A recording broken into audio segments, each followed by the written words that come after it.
street. No. It's the other way. Yeah, that's watch out for your sneakers. Push. That was a lot easier. Oh, yeah.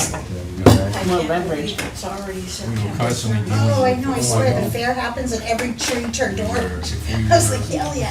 Holy This is We a started budget. the ride 2 or 3 days before we actually started. A lot of the riding would have been eliminated because of the flood. We were constantly just behind the crews that were cleaning up the paths and everything, taking all the debris out of the paths.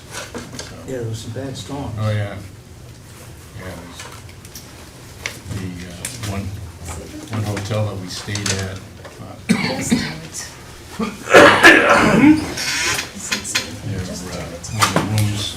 Looks like the gang's all here. Flooded out, and their parking garage was flooded. Don't whisper, you're Did you right change below it the by now? microphone. Just so they can hear me better Change it. Poke holes in those. in their Never surveillance. mind, you can do it after. Nothing? Yeah, cut mine. But he brought the big one here, so we don't have to. That's all. Before we get started, is there, I got a legal opinion on a right-of-way in the cemetery. I'm allowed to work from home a day or two. This Kim Black slash Bachelor Cemetery. You know what All that they do was is all screw up about? our Is that town. the cemetery trustees All generate it does is those screw legal up our town. Cemetery trustees? I know where it is. Of course, they all went home for. Didn't Kim want to do that own cemetery herself because it's on her property? I think? Sick of working. Well, it's It's in front of it. debatable where it is, it's based on this. I will get this to the cemetery trustees. I'm just saying, that's what she said. You can't tell. Just if it's called. Me too. I was, now I'm not. Left-hand side? Yes. So Okay. now I'm up at the Yeah, yeah. Hugh Davies, or as I call it, the old insane asylum. That's on Pleasant Street. They put the pellet boilers in that place. The what? Pellet boilers. Oh, did you? Oh, well, On the headquarters? this place? request for Yeah, that's DOT right, yeah. on Yeah. cutting brush, was it any specific area or just in general on the Yeah. state roads? You sent me an email September 24th that you got a call. Oh, Well, they redid the whole department. yeah, well, Grounds. a citizen was saying that the approaches from the state road when you come out your driveway Yeah, they were are, you can't see it doing the, anymore, it's the one dangerous, where and they they wanted the park the DOT to be reminded to cut brush along the state highway. Yeah. So it wasn't Just in general. it wasn't in one spot, it was just saying in town. I will, before I passed it on, I wanted to know if they had a particular spot. They probably do, but they didn't, they didn't. I will pass that on to DOT. Apparently they periodically come with a mower. That's cool. I don't know the cycle. You did, but was it, I'll find well, out. it didn't fly through after so many months. So it just, was it, I 5:30. think it's been, store wasn't in the store. All right, I'll call to order the September 30th meeting of the Board of Selectmen. First item on the agenda is the Pledge of Allegiance. Right behind you. I pledge allegiance to the flag of the United States of America and to the republic for which it stands, one nation, under God, indivisible, with liberty and justice for all.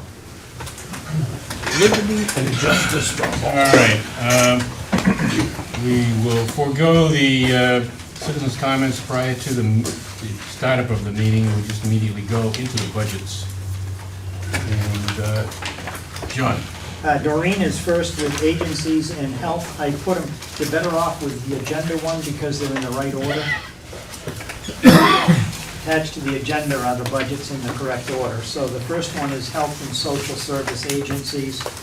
And there's a $10,000 increase basically. So, Doreen, Wait a minute, why is there 10,000? well, that's what I wanted. No, this shouldn't be. You said increase or decrease? Increase, National Fire Protection Agency. I don't know what the hell that is. I saw that on there and I was gonna ask you about it today. Okay, So just get that's rid an of error, that, that because belongs it's in the not. fire department, I would assume. Yeah, I want nothing to do with it. So which line are we striking? The second one, the second number down on See the it, Bill, right-hand column, 99, new hire 9,900. physicals and- I don't see it. Oh, 99.9, yeah. Yep. Yeah, but above it too, 52.8, what's that? New hire physicals, that's got nothing to do with me either. The whole of that account, yeah, that whole, 441502,350 doesn't belong to All you. the 350 doesn't belong to me. That's the fire department, I think. Yeah. Yeah. Okay, we will take that up with Matt Fisher. So scratch that off. Yeah. I've asked about that for a few years now. It's always been under the health. Yeah, Yeah. Oh, I bet I know why it's under health. why? Because For it's a the health issue physicals. for getting physicals. It's not, it's social agency, which is what you have for your social budget. I always thought it should be in the fire department budget, but they've always New hire decided to physicals, I go. mean, I don't think it belongs to me, but that's up to you guys, I guess. I think it could, I think the new hire physicals could, or both of them could go in the personnel administration, but why don't we look to move that somewhere else and not have the discussion on that? Okay, In which case, your budget's unchanged. great, there. Well, the line is Never National started out Fire so Protection fast. Agency physicals, right? Yes. That's how I So roll. it clearly belongs in the fire department's budget, to me. It doesn't belong here, in my opinion. Let's just get get it it out of here. I think Okay, we brought this we'll up move it. before and it didn't get changed. Right. Okay, I'll talk to Peter about moving it. I think Rita's gonna be the one that has to ultimately move it, but we'll try to get it moved. So your total is about 15,000 less than this 44? No, her, Separated, if you take those out, there's no change. If you Yeah. look at the line total, midway up to page 2936, 2936, she's unchanged on agencies.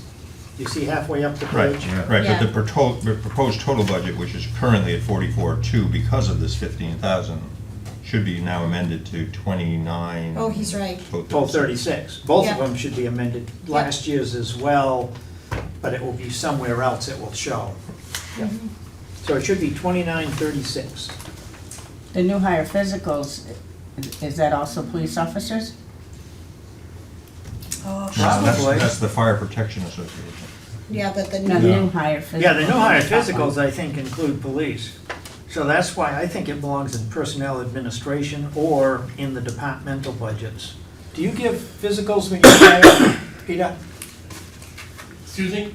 Highway, do you give physicals before you hire a new person, or haven't you ever hired a new person since you've been here? I'll be honest with you, Safety and health. John, the previous John, took care of all of that, and I don't think we did.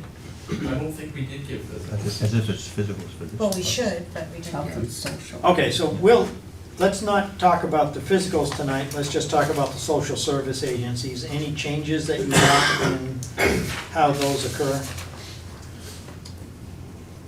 For the 29,036. Doreen, just, maybe you could speak to the reason that nothing is changing? It seems Well, the odd that funny all thing these is, it agencies should have have nothing changed, changing. oh, you know what, I'm looking at something different than you. You're looking at This this. has about a dozen Yeah. agencies with The estimated. detail line, detail page. I have that, but that's not inclusive.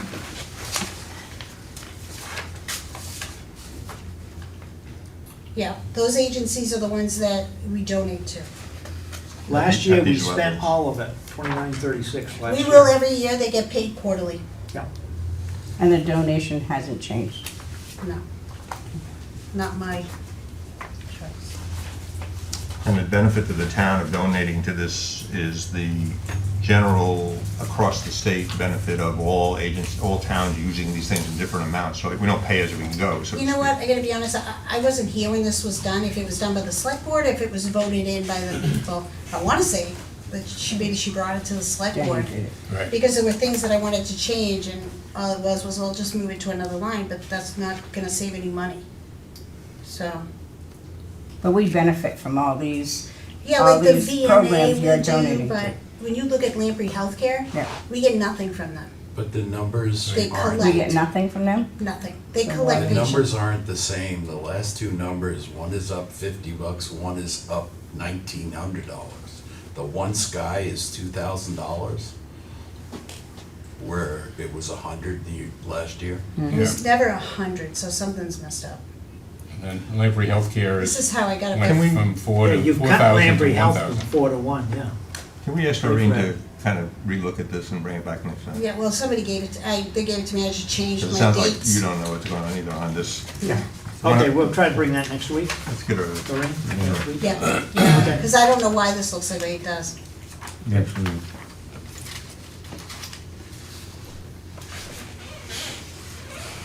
Your welfare budget?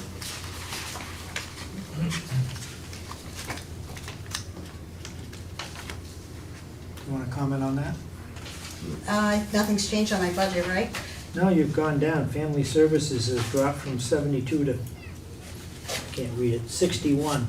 Yeah, You I dropped didn't change that. 11,000. about 11,000 decrease. I didn't change it. I don't know why it looks like that. I got it the way I got it, and then I changed the dates. Because I wasn't changing anything. I went through everything and said, nope, that can stay, that can stay. Where's the change? Everything is the same, I didn't change anything. Well, cell phone change, $300 up. I could see that one. Part-time employee, oh, your wage got cut. God damn it, I knew it. Sorry. $11,000.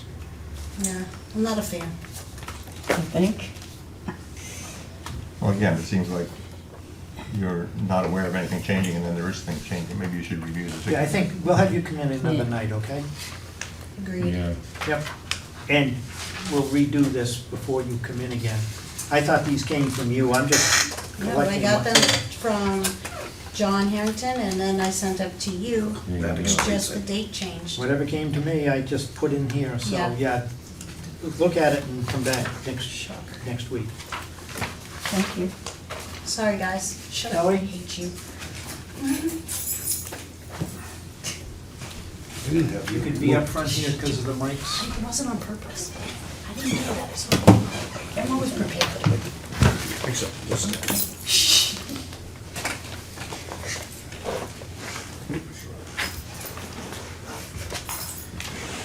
John, all of these budgets are posted on the town website? I don't know if it has been or not, but I was kind of waiting until we got through them all before I put them up there, but I could put them up.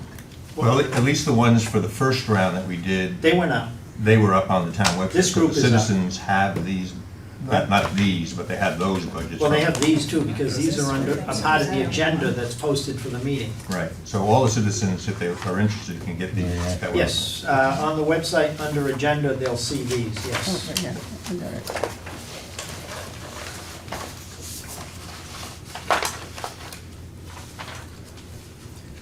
Um, So you want to just give a summary of what's changed here, Kelly? Okay, so in the town clerk tax collector's budget, a lot of this is pretty explanatory.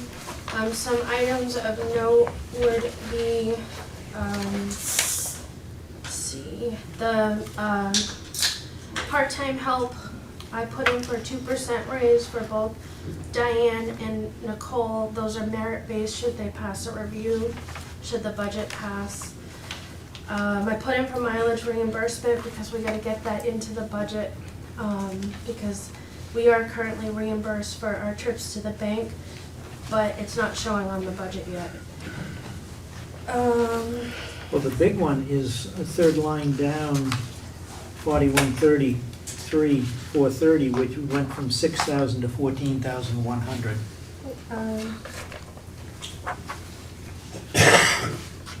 What page? And it's the page that ends with 28,106 at the bottom. Okay. Oh, yeah. If you look at the, it looks to me like your software costs jumped.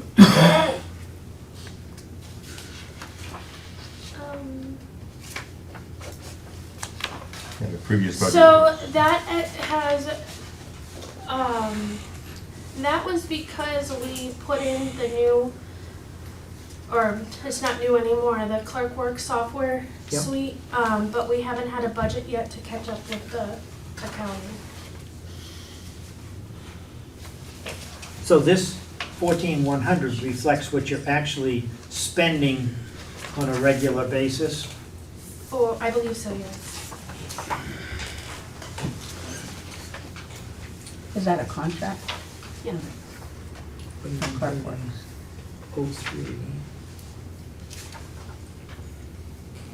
So is this like a monthly charge for using that software? That's a annual charge. And, well, Yeah, last year you spent $14,061.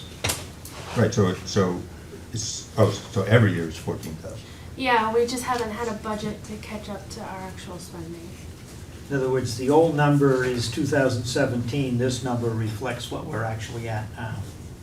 So how did we pay the 14,000 if there was only 6,000 in the budget? I've paid a lot of this stuff out of my own budget over the last several years. Just other places in your budget? Yeah. You're gonna find that's common, I think, throughout the town. Until we get a budget approved, it's gonna keep happening, because 2017 numbers just aren't Right. very accurate anymore. One thing that I do want to bring your attention to is town clerk equipment. Which number is that? That ends in 740. It's TC equipment. Oh, yes. So I put $1,500 in the line last year, I'm putting it in again this year. We're using 2 aging printers for state motor vehicles. Those were given to us by a grant through the state. When those computers die, it's our responsibility to replace them, so. Yeah, they have to be special ones because they're printing out their Yes. motor vehicle registration. Yep. Yep. So, yeah. Makes sense to maybe replace one a year or something, but Yeah, they definitely need to be replaced. that's a good idea, The 1,500 is for both of them. yeah. And back in that vendor line where we were looking at the software, it says dogs 7347. What is that 7347? An expensive dog. It's in the 430 line, this third one down on the front page. Actually, on the second page. On that 737, that's our motor vehicle suite. That's the whole package, which includes the motor vehicles and dogs. So that is the platform we use to issue motor vehicles and issue dog licenses. They're 2 large databases. So those two functions are 7347. Yeah, 'cause they're under the same umbrella. Okay, and then what's the rest of the 14,000 then made up of? I guess you're calling out the 7347 as a detail of that, right? Yeah, so the other items, the MuniSmart cash receipting, Avatar tax collection, and copier. The copier is a monthly rental service and upkeep that all the major administrative departments utilize. Avatar tax collection is for the Avatar software that we use for property tax collection. And MuniSmart cash receipting is the software suite, that is the segment the tax collector uses to enter the funds into the GL. Okay, so it all adds up to 14. I assume when we get to assessing, we'll see, and when we get to building, we'll see that Avatar broken out 3 ways. So it's shared. Shared program, shared cost. So is this the total cost, or is this just the part that the tax? That's just the tax portion. Okay, so for software service or software use and service, there might be 3 times this amount. Yes, for Avatar. So like $40,000. No, 35 times 3 would be Oh, for Avatar. 10,500. Oh, yeah, you're gonna have software throughout, you've got software and finance administration, there's, we run on software. Expensive software. The unique thing, especially the tax program, is that New Hampshire tax program can't be mass-produced for the nation. And the same with New Hampshire motor vehicles. So you have a very small market, so you have a limited pool of people who are investing as far as the motor vehicles go, and the same as the tax program goes. When you get into finance, there are all kinds of programs that are written for municipal finance, but most of them are written for what they call a small community, which is under 50,000 people. So it's harder to find something for a town our size, and basically you have 3 or 4 options. You have the one up in Franconia, you've got the one MRI does, you've got Tyler, you've got a few others. Tyler's a big company, but they do run a small program. But it's finding a program that's sized right for us in the finance, but tax and motor vehicles are just small market, because it's only New Hampshire only New Hampshire people can use it. But if I would total up the total cost that the town pays for software in 1 year, it's probably, just looking at this, it would be 40,000 maybe. Oh, I wouldn't be surprised. Let me just see if I can figure it real quick while you go on to another topic. But I'm assuming, We can get into it when we analyze these budgets, right? Tonight we're just being presented, I guess. Anything else, Kelly?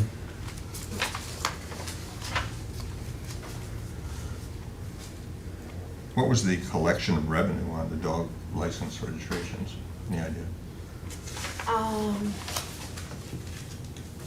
lot. Well, the dog license is not a revenue generator. It's a very small revenue generator, probably, is it like 8,000? But it's offset by the tag, the cost of tags, right? Yes. We went up on that last year, right? Yeah. And To then cover. we send the state portion to the state for their program. So last year we went up because we recognized that we were actually not funding it quite enough because the tags are going up in cost, right? Yeah, dog licensing is a lot of work to maintain that database. And the cost of tags go up. And just so you guys are aware, just to produce one single dog license takes a moment. It's not like as easy as you would think it would be. So it's a lot of work for a very small revenue source, but it's important we do it to ensure that our dogs have received their rabies certification. So last year, we went up $1, and if I remember right, it was because that was the maximum you could go up in any year. That's true, that's in statute. So should we have another increase this next year? We can't increase the dog because that's set by statute. Or we So- can't increase it? Yeah, we can only increase it that one statutory allowance of raising it to $1. So we can't just increase that. We I'd have to look at I don't remember the statute. So you're I in know for it's kind losing of money. restricted. You can't. Okay. All right.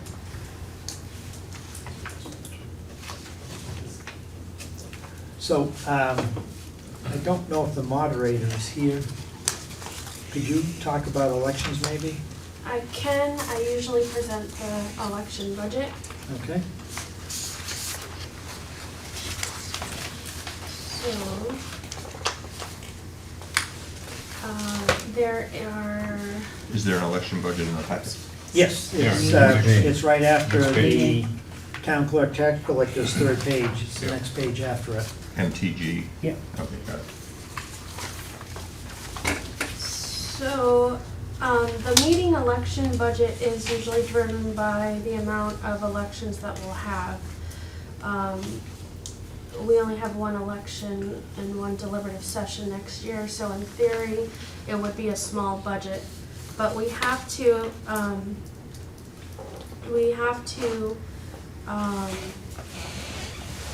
determine what new machine we're gonna go with. And so in under meeting, AccuVote tabulator, there is an estimated cost of $20,000 to replace the 2 machines that will be no longer serviced. What line is that, Kelly? Top of Top of the second page. Top of the second. New ballot counting machines. Should that be a warrant article, or is it? I think it should be both. That's what I think. I think that if we get it in the budget, great, but I think we need to put it in as a warrant article to make sure that it's covered. Can we use the old machines? We might be able to get away with it for town election, but after that, we really need to have a decision made. In other words, they won't let They're us not gonna use. service They're them. not gonna service it. Okay, that makes sense.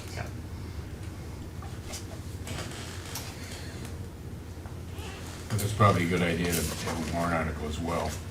Yeah. The warrant article could be conditional, provided there isn't a default budget. I mean, if there is a default budget, only if there's a default budget or some Right, wording. exactly. And this would be only a one-time deal. Yeah. Yeah. But, yeah. Is there anything else for Kelly? I can go get Steve, he's in the next room working. Because other than that $20,000, your budget is only up by, what, $900 or something? Yeah, yes. Thank you, Kelly. You're welcome, thank you. It does contain $4,000 for casting and coding ballots. Coding the ballots is letting the machine know how to read Making the what our chip. ballot is. Making a chip. Yeah, they have to code them. So that the machine knows a circle here means you're voting for XYZ as opposed to ABC. Welcome, Steve. Sit down here. Yes, the mics are above us, so that's Oh, why okay. just be down here, make it easier to pick up. We're recording to rebroadcast. Well, you know that, because you're the one who rebroadcasts. He's the one who makes everything work for IT here. Usually. Yes. I notice you're up a total of 10,000 on your budget. Any particular lines you want to point out? Over last year? Oh, no, over 2015, 17. Yeah. Oh. Everything. Things have changed We since started 2017? doing the cloud backup, which was a big one. We went through that all last year. So that had some money. Probably my salary, I don't know. Can't remember what it was. It didn't change much.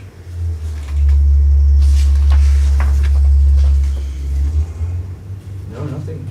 So Nothing big- stands this out. is- I wasn't really looking to compare, so I haven't sat Mhm. compared into 2017. But 2024, what's your numbers? 4150. Oh, I see, you're part of.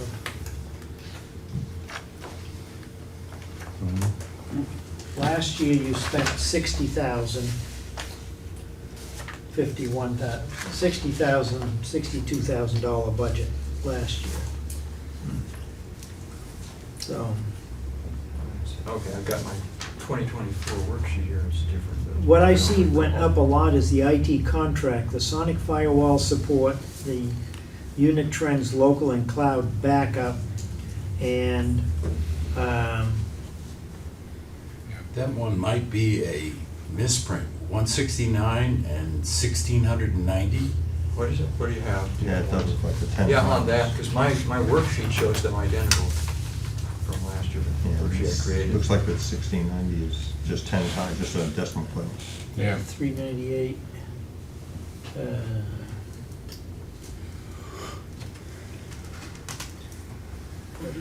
So what did you have for that line, Steve? For the 169? Sonic wall, 1690, It was 1690. and last year also. Oh, you mean that the 169 is wrong? Yeah. Well, it could be what was in 2017. Yeah, that's not what it was last year. Last year, that 4150-06-399 was 5,212 expended, 19 expended, over 5,200 expended last year. But the budget was like 600, so, So if we spent over 5,000 last year, right? yes. Why would we only budget for 1690? Well, 4,176 No, that's- is the total for the line. Right, that's the line. Oh, yeah.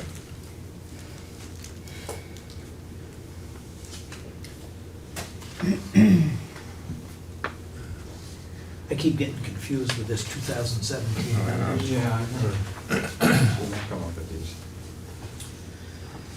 I think the comparison would be better to use the prior year's default number or something like that. Mhm. but- or request number, we'll probably use request number maybe. Anything that you want to tell us about in IT that is changing, will change, has changed? No, it's pretty much the same companies, the same types of software we're using, the same procedures, just increases in percentage-wise on a couple of things. But, and estimates, as for example, the 2025 annual report, the copies, I don't know, I just put a 5% increase in that, what's it gonna cost. You did Newsletters, provide me postage. with, how many pages of backup you provide me with? That was like 47. but that was a 47 little pages of extra. backup, so I decided I'd only give you this. Typical IT guy. And- So John, you confused me when you said that this says previous budget at the top of this column, which means to me last year's budget. And you're saying that last year, though, the budget wasn't 169, it was something else? So that 169 is a part of one line, it's not the whole of a line. Right. Yeah, I understand. I mean, all of the figures under the column previous budget, they should be last year's default budget, because that's our previous budget. Last year's net budget was 62,000. The budget number was 60,563. That's what's on this sheet. Right, so last year's budget was 60,560. Well, there's- Yes. Excuse me, there's something different, because on my 2024 worksheet, it was referring to the previous year as that, and now it's saying the previous year is the same thing. Well, that's because the default budget, they don't change. Yeah, okay, but the actual, what I had actually put in the budget last year was, as far as I see here, 70,426. Last year you requested This year's- 70 and you got 60 because Yeah, you of didn't put it default. in the default budget, you put it in the proposed, Yeah, the just proposed in budget. this proposed Proposed budget. budget, And but the it didn't same, it's pass. about the same price this year, the same Right. proposed budget this year. Right. So the proposed budget this year is, Changed. I think having the proposed budget from the prior year might be a better number for us to be aware of. So this column truly is the default budget from last year. Yes. And so what you were suggesting, that's what confused me, you said we might be better to use the default budget from last year. I meant proposed. Proposed budget, okay. Yes, sorry, I misspoke. Proposed budget. So, do we have a copy of that available somewhere that we can refer to? Not in this case, but I mean, just in general, is that something we can get as selectmen to do our review? Yeah, last year's budget book would have it. Right, our last year, in fact, I have mine still with all my notes all over it, Yeah, if you look at last year's budget book, you'll see what the proposed Yeah. was. and how that compares to this year's proposal. Yes. I think that would be a good comparison to look at at times. I think so. That's Just- what I'm going on. I still have a question on the sonic firewall. Yeah. It just seems funny, it's like we lost a zero. I mean, why did it go up so much? It was 1690 last year. Right, and now it's It's 1,600. 1690 It's 1690 Bless this you. year. 1690 was the default number last year, or the That's proposed what, number? that was my proposed, because that's Proposed what it number. cost. That's what we paid them. Right, And we're paying them 1690 this year also. so how come that went up so much From the default? From the from last default? year? Probably in Not the, from last year. Last Well, year- this says $169 from previous budget. For That's the, a I'm just, misprint from someone, because it was last year's, okay, I see what you're saying. This is, I don't know what that's from. I don't know Okay. what we had way back then, whenever this number came from. I do All know right. in 2024, our contract was 1690 per year. Right, you're talking about spend, What we and actually this is a spend. previous budget, Yeah, not I don't- spend. I don't know anything about that. I'm just, all I've got here are numbers of what it's going to cost to do what we're doing. That's Mhm. all I have. when well, I was prepare just my curious budget. why it Yes. was only No, I understand. 169. I bet I it don't was for know something where totally that came different from. in 2017, which is where you keep carrying that number forward since Right. 2017. And I it bet it just- was something other than a sonic wall. Yeah, in 2017. So are we to Certainly believe didn't have that a it sonic just? wall, that's for sure. We had to get the sonic wall in for the VPNs that we have for the clerk's office and for the police department. I think it's just coincidence that the number is Right, is it just a 1/10. coincidence that it's exactly 10 times? Yeah. So, okay. Yeah, I think that's what I think. Okay, Because the bottom lines are correct. okay. So, anything else for Steve? Thank you for coming in and working on this. Insurance budget, These numbers are subject to change. We're hoping to get a guaranteed minimum not to exceed here in the next couple of weeks that the And health they trust. usually don't come in until end of October. Yeah, that's what I'm expecting, sometime in October. Also, census changes would make a difference here. If you add an employee or two, the new town administrator, there might be some changes in that. But basically, this budget is what it's going to be. And the, I think I got 2 pages here. They're identical. Yeah, I duplicated the pages. So the previous budget was 416,000. The current budget being proposed is 369,000, which is about almost $50,000 difference, let's say. Is that because the default budget all these years has been higher than we've ever paid in the past? I mean, why would the default, which is 2017 number, be less money than 2024, 7 years later? That's hard to believe. I'm not saying it's wrong, but it's hard to understand that. Yep, I don't understand that either. Makes me wonder if the figures are correct, you know, but they could be correct, I don't know, but we better check on that. Insurance rates were, you know, about 10% higher 7 years ago than they are today? No, I don't think so. No, that's not the case. 4196,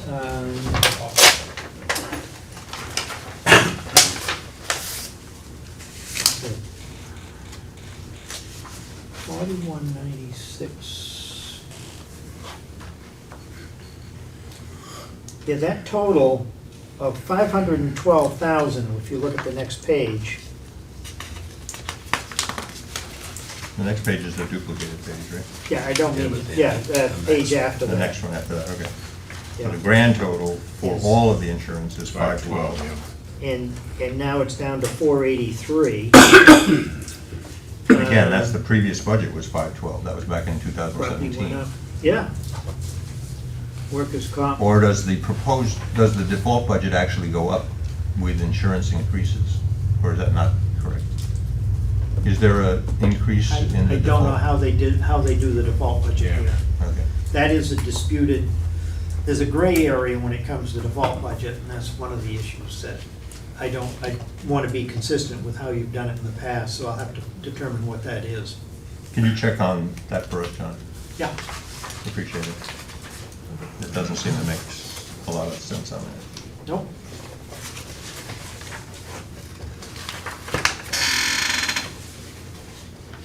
Yeah, I mean, if they applied the percent increase of the Of the 2016. health insurance every year and didn't take into account census changes, and just kept going up, I suppose it's theoretically possible that that would be the, So who is it that's responsible for setting our default budget? It's Rita, I think?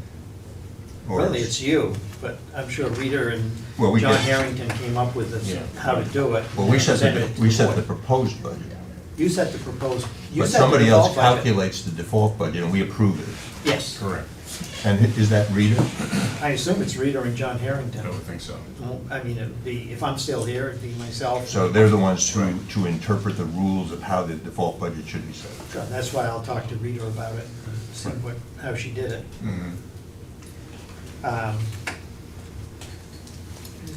There have been attempts to clarify just how you calculate a default budget, and it always seems to run into so many exceptions that they can't quite come down with a clear statute. I mean, it looks clear when you look at it, but then there are a lot of odds Gray here and areas that there, you gray can- areas that are, Yeah, because obviously if a town is in default for a long time, they'd like to calculate more things into the default to get more money, right? yeah, I try to make sure I calculate it as close to what I understand the law to be as I can. Yeah, right, right. But even when I do that, there can be disputes as to, should I have added this or subtracted that? So, the next item on here is, NBC. yep, the Municipal Budget Committee.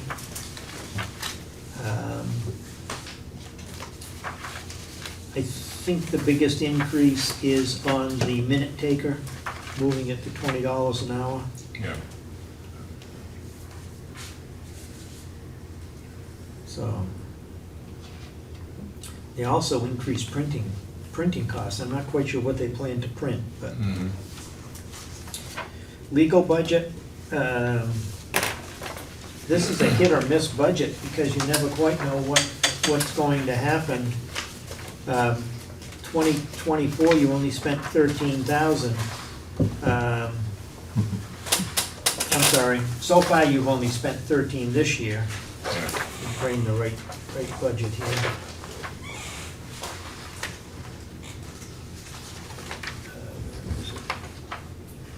Yeah, this year last year total was 19,000, so I think this is just a number to be, you get into a law case, you can spend 20,000 and drop it like that. Mhm. So I think that just to be on the safe side, they leave it that number. But when they don't spend that amount, that becomes money available to spend on other things that are overrun in the budget. Yes. Right. It's kind of like a slush fund thing. I don't like that word. I know you don't like it. I don't like it either. That's why I'm pointing it out. Without funds like that, we wouldn't be able to get to the end of the year. Right. I used to build a contingency number in there that was transparent to everyone. Look, we're putting $50,000 here to use in case something goes on that we don't expect, and it will be there unless that happens. So that's a general contingency for the whole budget. For the whole budget. Right, so this is like just a contingency where we put in 44,000 because we know legal expenses could be Could be that. high. Right. And it's actually close to what the default budget number is, so. But when we don't spend the 44, and we only spend 13 or 15 or 20, then that other money just gets spent on other things. Yeah. Because it's a bottom line budget. Well, yeah, because your bottom line budget. Get it back.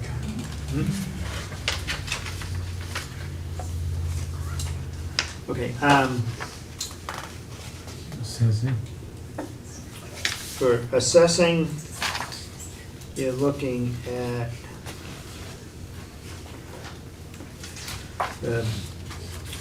there's an increase in the cost of the Avatar contract, I think is driving. And Yeah, so the contract that we just approved is on line where? we got it here to be signed, it's in the signature folder. Yeah, that's good. Let me find it. $36,250 a year. And where's that? 3192. 3192. Yeah. Yeah, that's the number that's in there, that's what this contract is, and that's the number that's here. 3,192. 31,092. Oh, and 92. 31 and 92. Yeah, so that's correct. And what's 36,250? That's the salary for the woman who does the Okay. assessing for us in the building. 31,092, okay. 4152.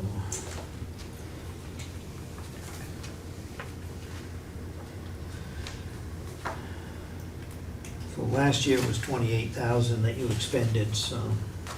Then there's 5,800 I see for what they call program support by vendors. The other, remember I told you Avatar was split 3 ways? Yeah, So 3,000 of this is Avatar, Cartographic does the maps. Yeah. okay, so that's the, what was the name of that software that Kelly was telling us? And that's not software, we send out our plans that have changed, when the planning board makes. Yeah, not the maps. Not the maps, but the Yes, the program first support. one was the same as, Avatar does tax, assessing, and building and ties them all together, so they're all related. So this is the Avatar, not Avatar, it's the, It's the assessing portion of the Avatar program. Avatar actually breaks out how much each piece is, module. but in Kelly's budget, we called it some other program. Remember? No, it was called Avatar. Avatar? It was called Avatar, Okay. but there was, I know what you're thinking of, the motor vehicle was called, Oh, yeah.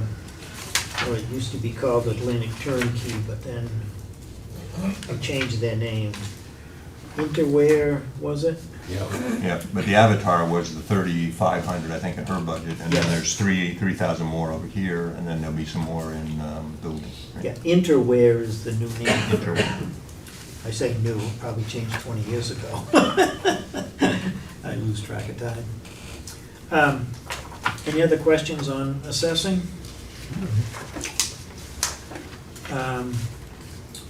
The next one, the FICA and Medicare is, What it once you've is. determined how many salaries you've changed and raises, and we've got all the salaries, then this number will fall into place based on what those are. Yeah. This is an estimate based on what was all given, the COLA that was given and the prior year salary. So these are numbers that are derivative to the rest of the budget. So the performance pay line is 4556. Can you just explain what performance pay is? The very top line. Performance pay, Or is anybody on the board with that? I assume it's a merit increase you can give people, but That's I'm what it not was in there sure. for, yes. So it's anticipating raises. Not raises, probably one-time merit pay, I assume. Raises One-time would be merit? built into, in other words, you want to give $500 to It's a from person the for doing a past. good project. We did it years ago. So if somebody does a nice job on something or goes the extra mile and the board decides to give them just a gift or not One gift, time, but yeah, an one-time award. payment. One time, not in their salary, but just a one time. I assume that's what I usually assume it means by performance pay. I don't know, Have we used this year? Or is it something we've not been in the using? 3 months I've been here, I haven't. A long history, yeah. So is this something that's just kind of in there, but we're not really using it and it gets spent on other things? I It's a would, line from the budget from 2017. Right? It's something we did many years ago. We had a line there, and it's there because we haven't had a budget since. Right, that's the default number. Right. And then this other number, 1530, is in the budget, proposed by the department head of this thing. Somebody's Rita proposed. is our finance person, so probably she did it based on decisions that have been made in prior years, but I just don't know. And I believe it might have something to do with FICA Medi for someone who gets a performance. Kind of a bonus. kind of. Right. It's a- Oh, yeah, that makes sense. So this is to take out of their pay a certain amount Right. to make them whole when they get a bonus of a certain amount. Not only, I'm not the sure. contribution comes out of there, but we also match both contributions. Yeah, we have to match Social Security and Right. Medicare. Okay, so we could look at the spend from last year and see what we actually did spend, right? Yeah. When we do our analysis of this. Well, it looks like Rita cut it, what, almost 3/4. Well, but let's see what the spend might have been last year. She might be basing it on last year's spend. Oh, wait a minute, I got the wrong line. No, boy, it doesn't work. 4155.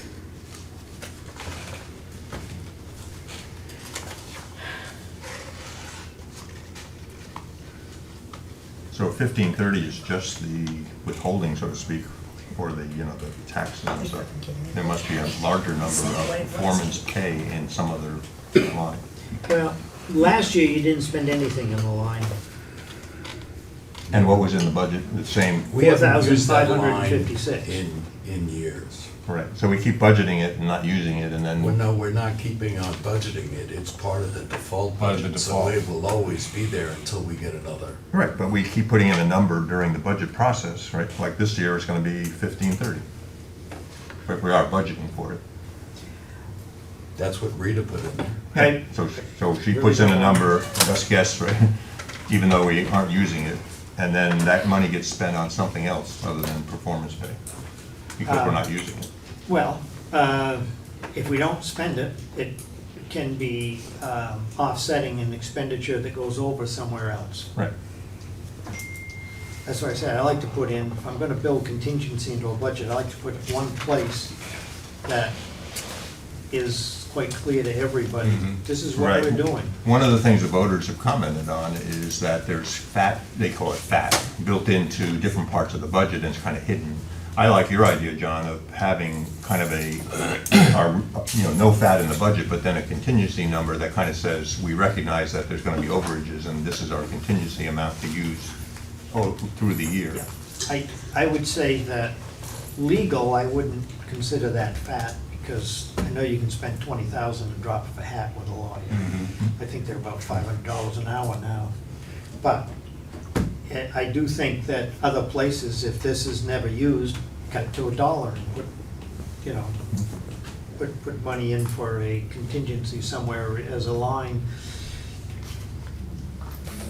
Sometimes you build in money for people who might retire, and I like to put that in personnel administration where it clearly shows that's what it's for, rather than fluff up a department budget in case somebody might retire out of the department, for example. Right, we certainly don't want department heads saying, well, we don't know what's gonna happen, so we're gonna put in kind of an inflated amount so that we know we can't run out of money, and inflate the budget. That would be what the citizens would call the fat.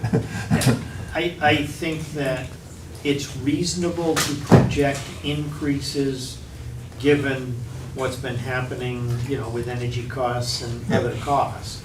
Right. But I think it has to be a reasonable projection, not a worst-case scenario. Right.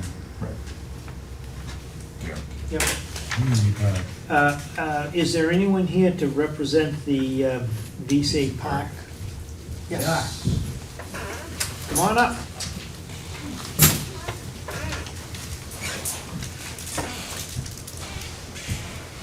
Yeah, just seats. Good evening. Good evening. Good evening. So you want to tell us what your plans are and why you want this budget? There really isn't much of a change in the budget other than increase in salary.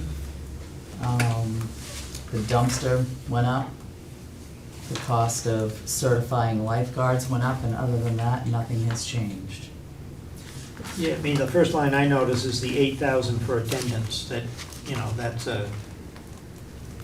that, when you look at the total change in your budget, that's actually more than what your budget changes. Higher. But that's the default budget number, 3240. Right. Yep. So is this 8,000 something we've been spending all along, and it's in the budget but not passed, and then we just pay it because we have to pay it out? That is what I believe we spent this year. We spent $9,388.75 this year. 9,300. Yeah. And That's next year, between lifeguards and park attendants. Oh, that's not combined? No, those are separate. This is the 21,000 total for the attendants and the lifeguards. Yeah, that's the new one. so this says 2 lifeguards, 11 weeks is the 13,000, right? Correct. And then the attendance, it says. Correct. Is that also a lifeguard, though, you said? No, that's the just parking lot park attendants. Okay, the parking lot attendance, 11 weeks at 49 hours a week. Right. You actually spent more total last year than you're asking for part-time employees. Yeah, you said 9,300, I think, or something. Last year for Part-timers. employees, you Well, spent that's so far. $23,679. Yeah, last year, yeah, total. That's what we spent so far this year. You're is- only asking for $21,755. Right. Oh, no, actually, this year you spent $23,000. So you think you'll have lower expenses next year than you had this previous year? I think, yes, Re- because scheduling will be Restructuring. The wage okay for your lifeguards? I think so. I think we're at a, we're at a competitive rate. It's This not year you high, spent but it's not less. super low either. And your About swim average of what instructors? everybody else was paying. What's that? And the swim instructors? Yeah, that's all kind of rolled into the same employees, there'll be one swim instructor at the same rate. It says lifeguard uniforms is $250 each for a lifeguard uniform. Yeah. 2 lifeguards and 3 lifeguards technically. yeah. So the uniform is $250 for each lifeguard. Correct. Just clarifying that.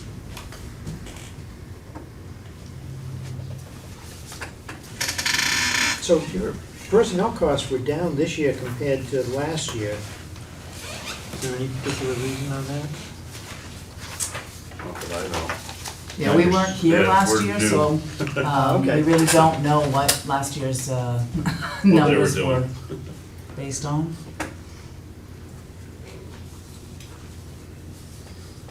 The Beasley Park Commission has gone through some changes. Correct. I think recently. So maybe there's justification for some different numbers, just different thinking, different Yeah, leadership. so we don't know what the, you had one guy running it for a couple of years, and we don't know really what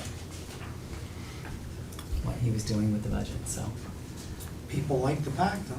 Yes, they did. Wrap it up. Anything else on the park? Good, thank you. Thank you. Coming in.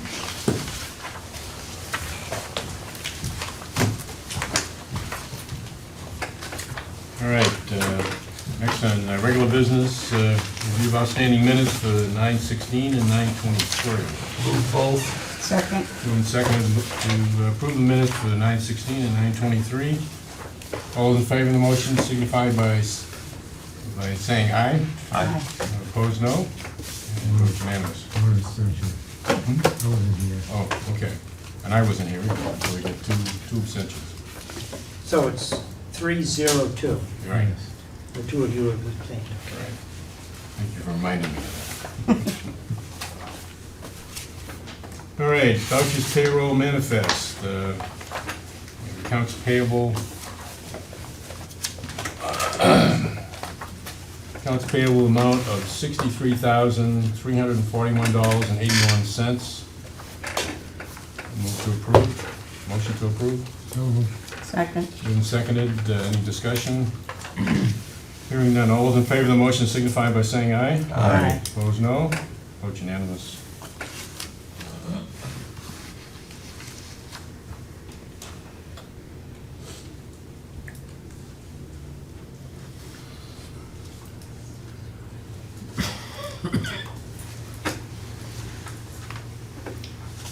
And payroll manifest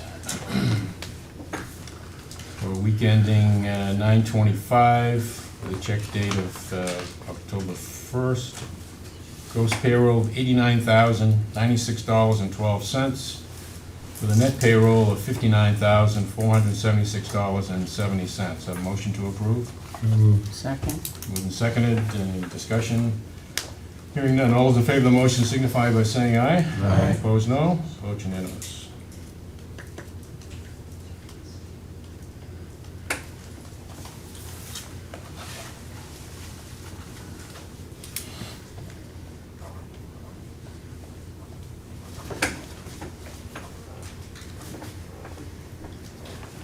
All right, and we have the signed agreement with Avatar for assessing. Motion to approve the contract with Avatar. Is there a second? Second. Moving second to approve the contract with Avatar. Any discussion? Oh, we got it. Looking for it, I couldn't find it. Hearing none, all those in favor of the motion signify by saying aye. Aye. Opposed, no. Vote unanimous.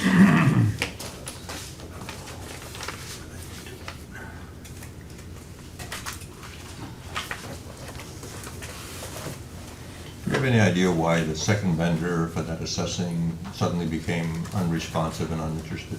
They bid on a different, they bid on just the utilities. They Right. they weren't a comprehensive bid. They didn't bid So on they- everything. They only bid on a portion. And did you go back to them to get that corrected, or? I went back to them and they were only interested in that portion. Oh, Was it Sansucci? Sansucci, all he was interested It's in always was the done, electrical usually. utilities. That's actually what he's known for. I was Right. surprised to see he put in a bid. right. But when we opened it, it was clear he was just bidding on, he wanted to, his argument is that he can save you money by assessing the right-of-ways and the electric lines and increasing the amount you charge the electrical utilities. The downside of that is you're almost certainly gonna be sued and spend a Sued. bunch of legal Yes. money defending those values. Right. And for some towns, it's worth it. where I'm in the interim here, I didn't want to take any new fights on, so I just said, well, talk to the next guy. So in the end, there was only one viable vendor for the assessing, which was Avatar. Yes, and in fact, they're having trouble finding enough assessors around the state. I had an assessor come to the church to check on our on our religious exemption, and she got talking about it, and she was telling how few are going into the profession and how difficult it is to get certified, and that company, this was a Rochester company, is having trouble finding enough people, so they're not taking on new business. And in fact, Avatar even told me they're dropping a bunch of their clients up north because one of their assessors retired, and they no longer can cover them. Wow. So I wasn't, I was glad, I was surprised we got two, but then when I saw like the second one, it really Yeah. wasn't apples to apples. I'm going to, this lien agreement, I don't have it with me, so I'll have to bring that in next week. It's a tax lien.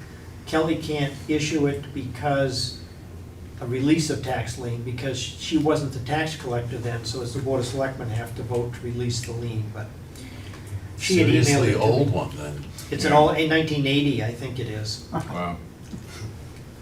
somewhere way back. Okay. If we get a break at some point, I would go see if I can print it, but I don't have it with me, so I'll probably postpone It's that. waited this long, we can. That's kind of my thought. The next under my report, shall we close the town hall for winter? In other words, not Yes. rent it out, save money by shutting off the heat. We voted that last year. Yeah. Is it a vote this year? Well, we voted to close it, but then if somebody wanted to do an event, that they would pay for the day before the heating had to be turned on to bring it up to temperature. There was a pretty hefty fee to bring it all up on if they wanted it in the winter. So it's not that it's closed, it's just shut down, and the people who want to use it would have to pay a higher fee, Okay, is that a motion? which is the same as last year, right? Yeah, But I thought there was some question about what it was costing to shut it down and heat it back up, so, Well, all the pipes have to be drained Drained, right. right, and blown out. right. And I believe it takes Ray probably about half a day to do so. And then it would turn around to be at least a day and a half to get the thing back up to temperature. Right. I would be interested in closing it, but I think we need to set a realistic fee if somebody wants to use it and we have to open it back up. Yeah. Because, We could determine the fee once the person comes. right, but it's at least a day and a half of running the heat in that place. And that's probably just gonna bring it to 60. Yeah, So maybe Ray can make a realistic estimate of the cost. Yeah, I think it's $4,000 he estimates we'll save by shutting Right. off the heat. Yeah, right. What did it cost us last year by opening it back up when we had to open it up? And I don't think shutting that town hall down is good for the town hall. Making it, I don't heat think it so back up either. and colding it. It's not good for an older building. I'm just wondering if we are really saving money in the long run. It's your call. Yeah, we certainly know that the building itself suffers from the heat, the swings of temperature that it goes through when we do close it and let it go Right, down to very low and temperature. maintaining it at, like, say 55. It's a lot. It costs money, but I don't think it costs that much money based on just the fact of leaving it off all winter. Maybe we should ask Ray to estimate what it would cost if we did leave it at 55, if he has any background to make that That assessment. he might be able We can to. ask him. I'd ask that we hold off until we get a chance to talk to Ray. I'm with Cindy, I don't think closing it is good for the building itself.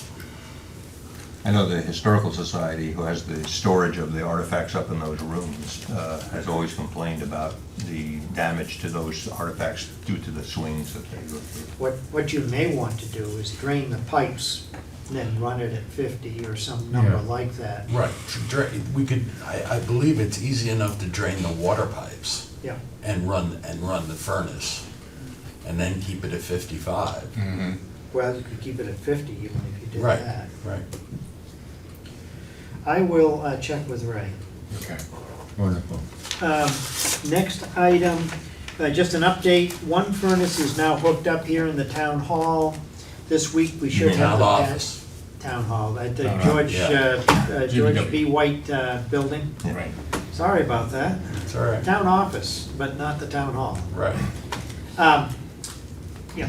Waiting the pad to be poured for the second unit. That should be done this week. Once that dries, they've got all of the parts to assemble the second unit and hook that up. So my guess is that 3 weeks from now, we should have everything back running and cleaned up downstairs. It's an amazing thing that they have down there. The whole setup is really interesting. One of the other things that had to be done is that we found unrelated to the heating system. This is part of this roof drain system, we found asbestos. And in order to fix the roof drains, we had to remove the asbestos. So there was asbestos removal that occurred. It wasn't a lot, it was sprayed on, and they sprayed it onto drain pipes to keep them from sweating, basically. It's not the first we've found in this building. I looked up in there, and I'm willing to bet I saw other asbestos, but as long as we don't have to move it, we're not Right. touching it. Yeah. So, just an update. Maureen Reardon Mann bought cemetery lot, and now she's not going to be using it because she's going into that new Columbarium. columbarium. Right. So, So I would make a motion that we return, we repurchased the cemetery lot for $200. repurchase the cemetery lot bought by Maureen Reardon Mann and refund her money. Is there a second? Who you gonna make a check? Second. Moving second, any discussion? Who you gonna make a check out to? I've got the name Her here, it's an estate. estate. It's who's ever probating the estate. Wait just a minute, I can tell you. Oh, look at that, those results. Dick, can you speak up? We can't hear you. What's the purchase of the, Columbarium. yes, that, Good question. I'm just wondering if, did some of that money go towards that, or did they repurchase that too? It's better that we reimburse her and then Right. she buy that and make it two Right. clean transactions. Okay. Rick Reardon, her brother, is the Yeah. executor of the estate. Mm-hmm. Richard. So the check would be made out to, well, the estate of, Yeah, the estate's gonna be made out to the Morris Reardon Mann estate. yeah. So we have a second, moving to seconded, any further discussion? Hearing none, all those in favor of the motion signify by saying aye. Aye. Opposed, no. Vote unanimous. And that part will be resold to someone else. Yes, Yeah. yes, it can be. We're running out of. I'm going to get to that report on the transfer station, but why don't I clean up the other 3 items in my report? Will the board agree to let the state place an emergency vehicle sign on Nottingham Road Bridge? What that sign does is it notifies emergency vehicles of the weight limits per axle, number of axles, and it's separate from the E2 listing and others. It will look like that right there, emergency vehicle weight limit, single axle, 12-ton, tandem, 26-ton, gross, 43-ton. So isn't there already a sign on the bridge for just normal traffic? Yes, So they want Is this. it different from this sign? Yes, they want this sign in Different weights for particular. emergency vehicles. It's part of the Fixing America's Surface Transportation Act. There you go. Motion to approve. Second. Moving to seconded to approve having an emergency vehicle sign on Nottingham Road Bridge. Any discussion? Is that the only State, that the bridge? state can put it on. Yes, Is that the only bridge that needs it? That's the only bridge they said needs it. They're, What about the Blake Hill Bridge? James City? Yeah. Oh, Blake's Hill. I don't particularly know why they want just that one bridge, but Which that's all bridge they is asked this? for. Is this the one down further, like 130? It's Or is it Nottingham up? Road over the Lamprey River. Oh, so Oh, it's okay, Yeah. right here. right. So shouldn't there be one at James City too? I'm not, all I'm State asked for asking, this. they asked for Yeah. one, we'll give them one. They asked for another one, there'll be another vote. Okay. I assume. They can you'll- go in Nottingham Road, but they can't come out. You come out empty, all I right. don't know why in particular they needed that, but that's what they wanted. Did we take a vote on that? Rick? Yeah, No. we haven't voted yet. Oh, okay. All right, all those in favor of the motion signify by saying aye. Aye. Opposed, no. Votes unanimous. I wanted to know what would be a reasonable donation for the Fair Association for letting voting be at their facility. I believe we should be making a donation to the Fair Association. What did we do? Was it During $1,000 COVID. during COVID?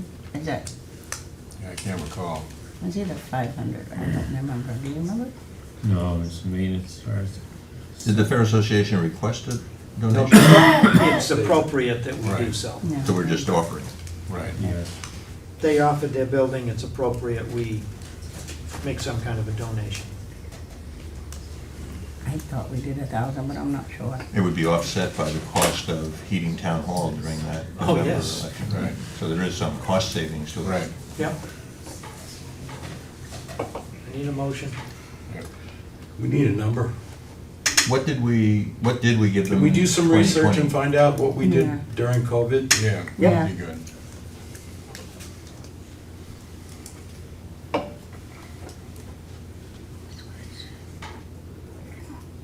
Okay, I will ask Peter L. to look into it.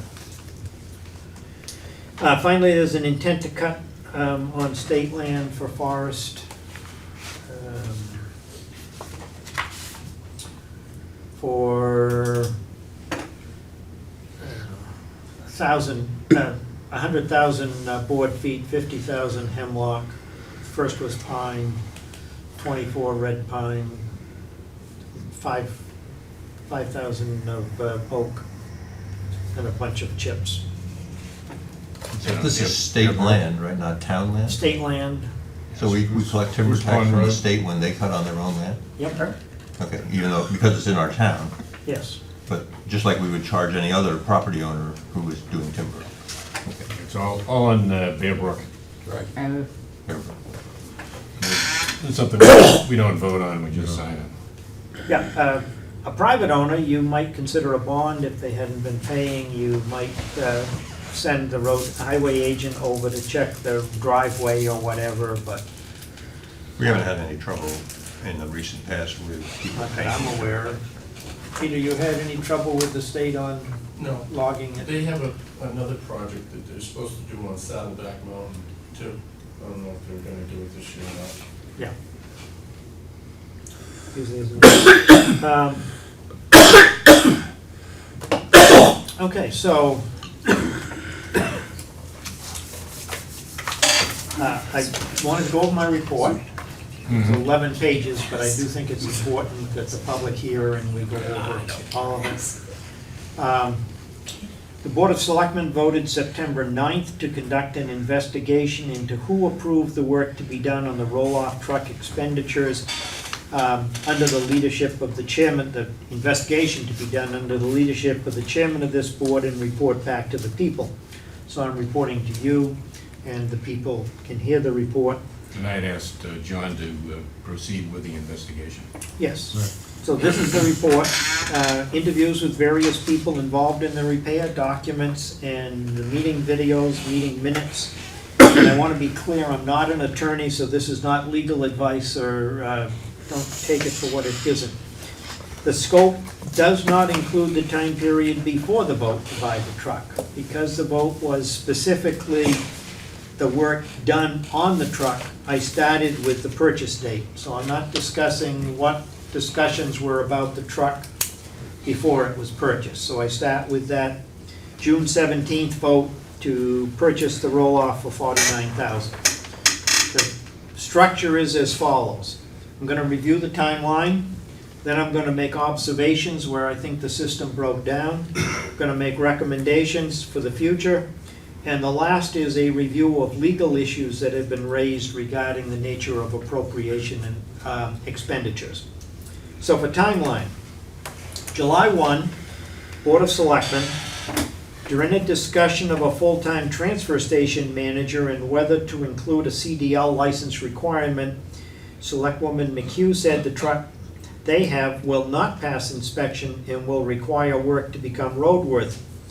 From the video, Selectman Pittman states he thought we bought a yard truck with nothing to do with going on the road. Selectman Berry said it can go on the road, it's a yard truck.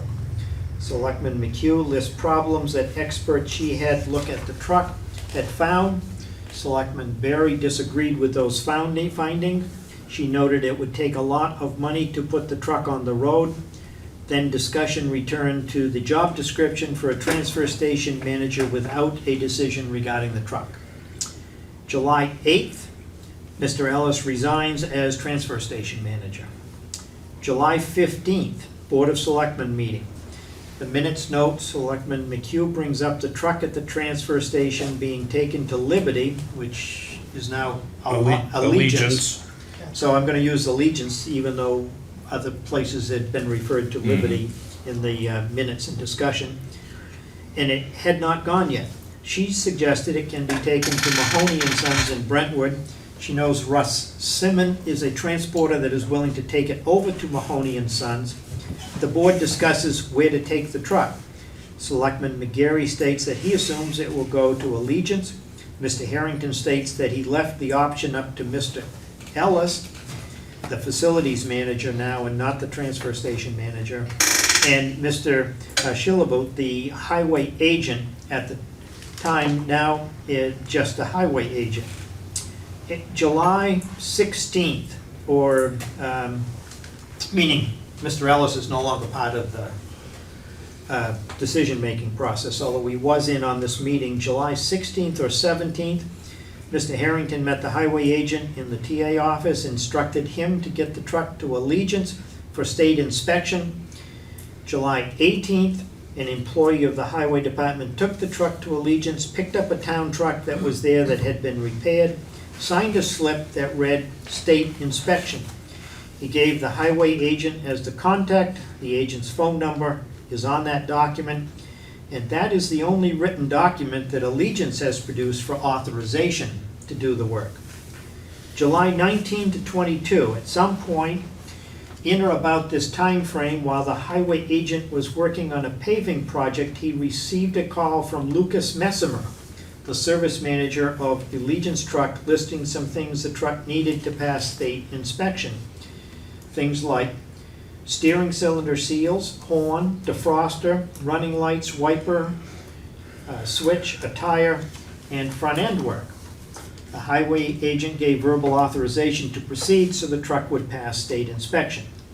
Over the next several days, Allegiance truck worked on the truck, with the last date of that group of repairs being July 29th, 2024.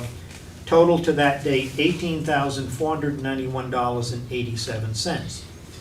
July 31, 2024 was the last date John Harrington was town administrator. As an interim, John Scruton worked 1 hour on July 30th, 5 hours August 1st, 6 hours August 6th before leaving for vacation, returning August 19th. To the best of my knowledge, the transfer station truck did not come up during that time, those hours that I worked. During the first part of August, the highway agent was busy on a paving project, so we asked Selectman Berry to go see what was going on with the truck. Selectman Berry went, found the truck's rear end torn apart in Allegiance's garage. What began as a brake job had turned into something much larger. Mr. Messenger, the service manager at Allegiance, indicated it would cost an estimated $3,000 to $4,000 to finish the work. In reality, it cost over $10,000 to finish. Selectman Berry left the garage. His recollection is he told the manager he must talk to the select board about spending additional funds. Mr. Lucas felt he had authorization to proceed and did so, finishing the repair at some point in August, at which point the truck passed inspection. August 12th, Board of Selectmen meeting. Selectman McHugh asked if there's an update on the truck for the transfer station. Chairman McGarry states that it is being looked at and needs $20,000 to become road legal, but they have not approved that yet. Selectman Huber asked about the work that needs to be done.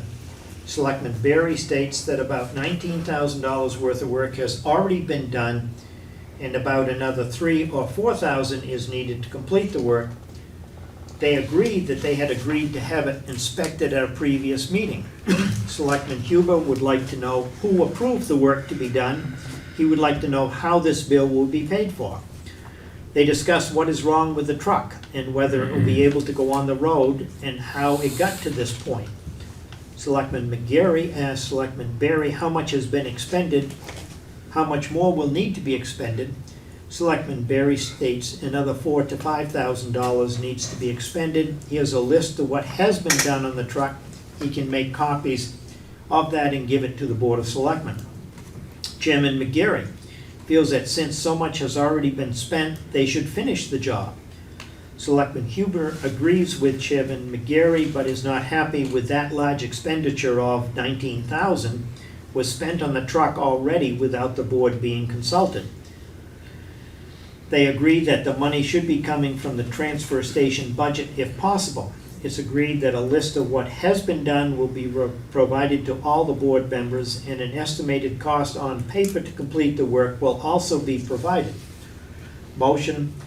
Hubner makes a motion that an invoice be provided to the board for the work already completed on the truck, estimated costs for the work completion. Second, Selectwoman McHugh. Vote 4 ayes, 0 nay, 1 abstain. Motion carries. There is no report that anyone communicated this vote to Allegiance Truck. August 26th, Board of Selectmen meeting. Selectman McHugh brings up the truck at the transfer station and then reads RSA 32-8. Excuse me, I'm going to read that statute later, so I'm not going to read it right here. Based on the RSA, Selectwoman McHugh is concerned about the work being okayed on the truck without it coming to the board. Selectwoman McHugh said Lucas, the Allegiance truck service manager, said Selectman Berry went in and said, quote, "Do it, let's get it done." Selectman Berry said he did not say that. Selectman Berry said what he said was for Lucas to give him the numbers. Selectman Berry noted that he did not have the authority to say to proceed. Selectwoman McHugh said Lucas said Selectman Berry did say to proceed. Selectman Pittman indicated the bill is expected at $28,000 to $29,000 for work is going on now. Selectman McHugh indicated violators of the budget statute could be removed from office. Selectman Berry again said he did not authorize any work on the truck. Selectman Pittman said it was supposed to be a yard truck. The board discussed whether a new policy is needed or not, and when it comes to having town vehicles inspected, who it could have been that authorized the work to be done. The bill for the completed work on the truck came into the finance office for a total of $30,038.31, dated August 29th, 2024. It included detail of all that was done to the truck. It was included in the manifest 9/3/24 and signed by Selectmen Pittman, Hubner, and Berry. Selectwoman McHugh signed for the other invoices but rejected the Allegiance invoice. Selectman McGarry came in a day later to find it had been approved and the check had been sent. At the September 9th, 2024 Board of Selectmen meeting, the interim town administrator asked about using ARPA money for the payment to avoid overspending the transfer station budget. And that is when the motion was made that resulted in this investigation and report. So that's the timeline, as near as I can determine, related to the repair of the truck. So my observations as to what went wrong.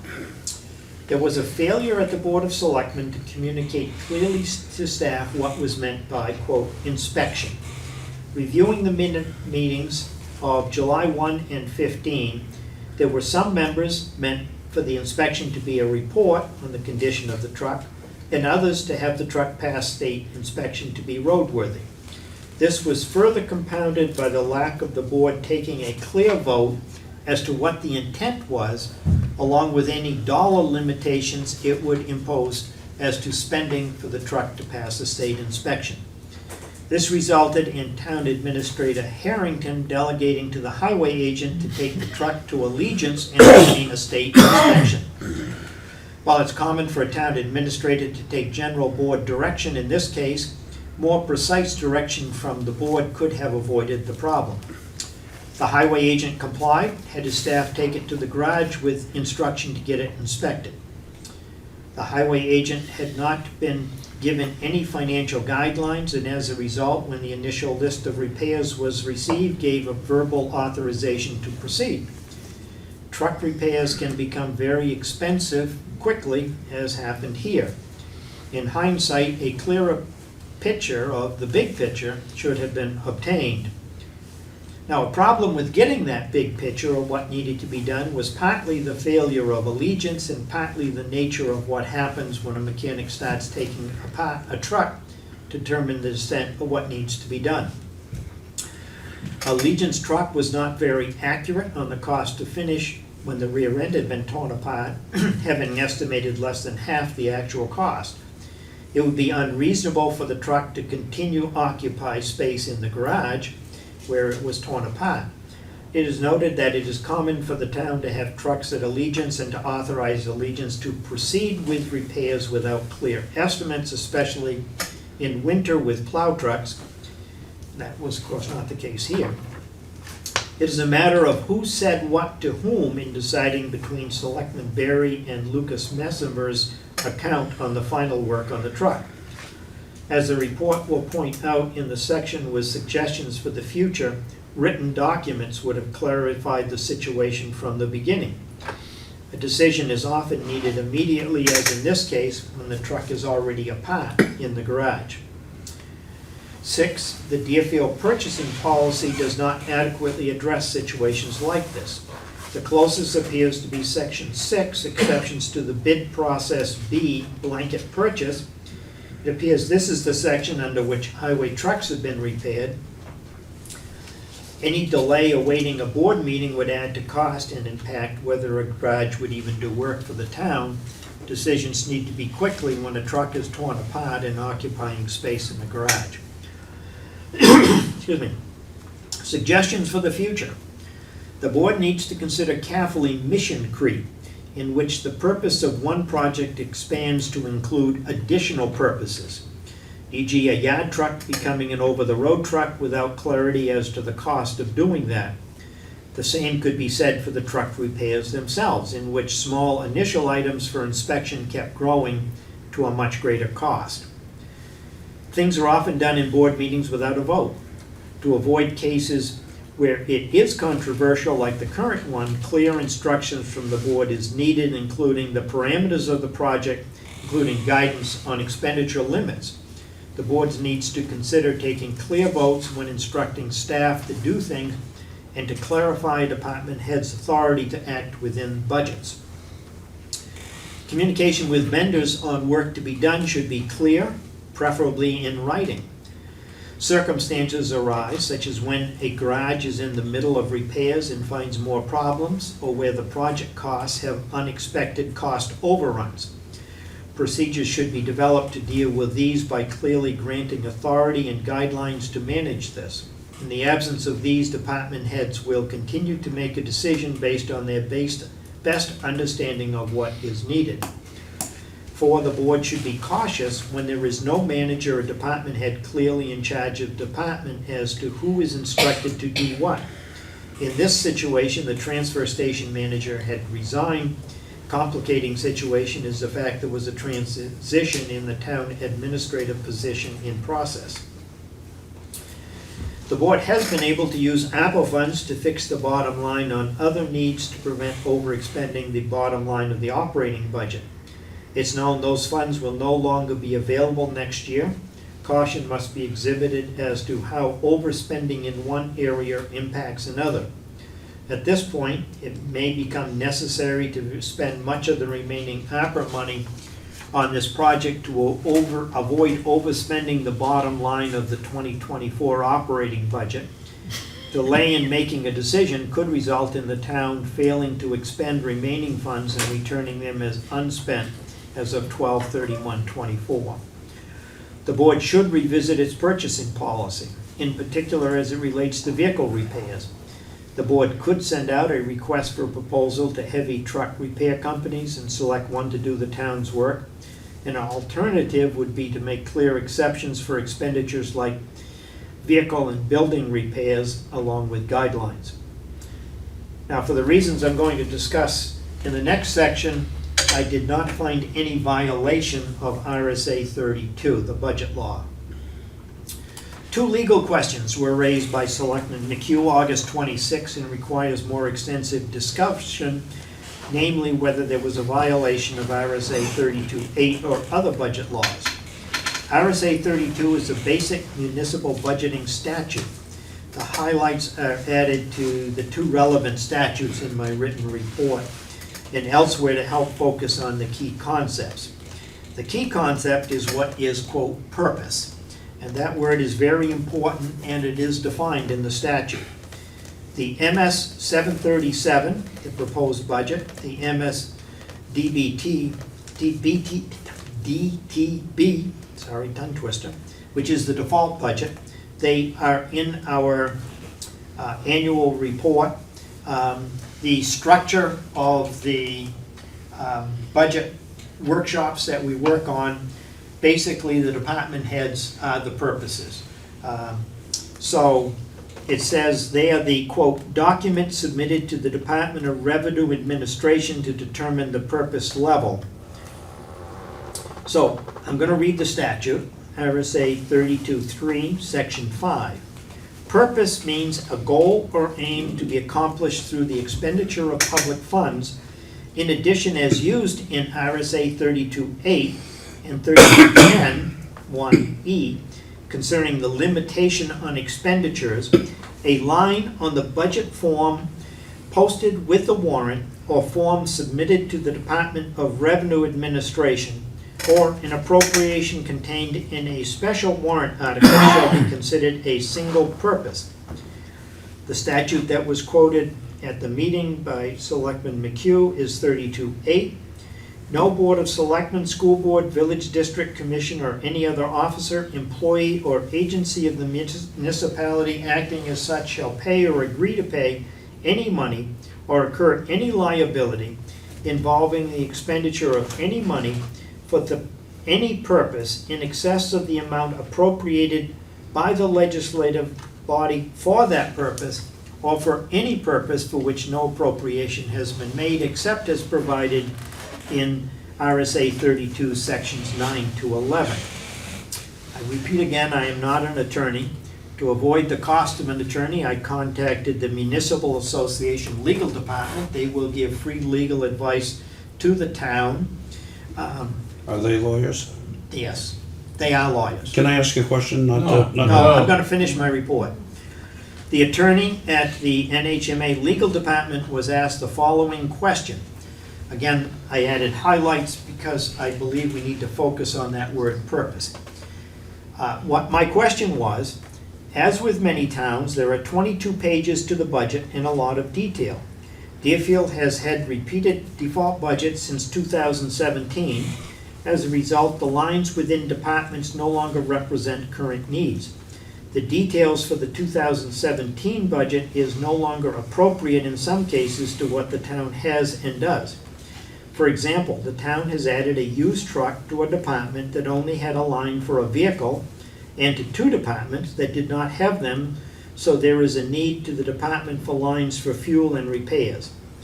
The names of some have changed. It is a bottom line budget, especially when it goes to default, but can the board add new lines to a department that were not there in 2017? And this is the key sentence. Can an expenditure be made for a department function without a specific line in the detailed budget? For example, repair of a truck now assigned to the department when the old line reads, quote, general repairs and facilities maintenance, which did not include a truck in 2017. Does a new line need to be created before work is done on the truck, or is it even needed in the last example?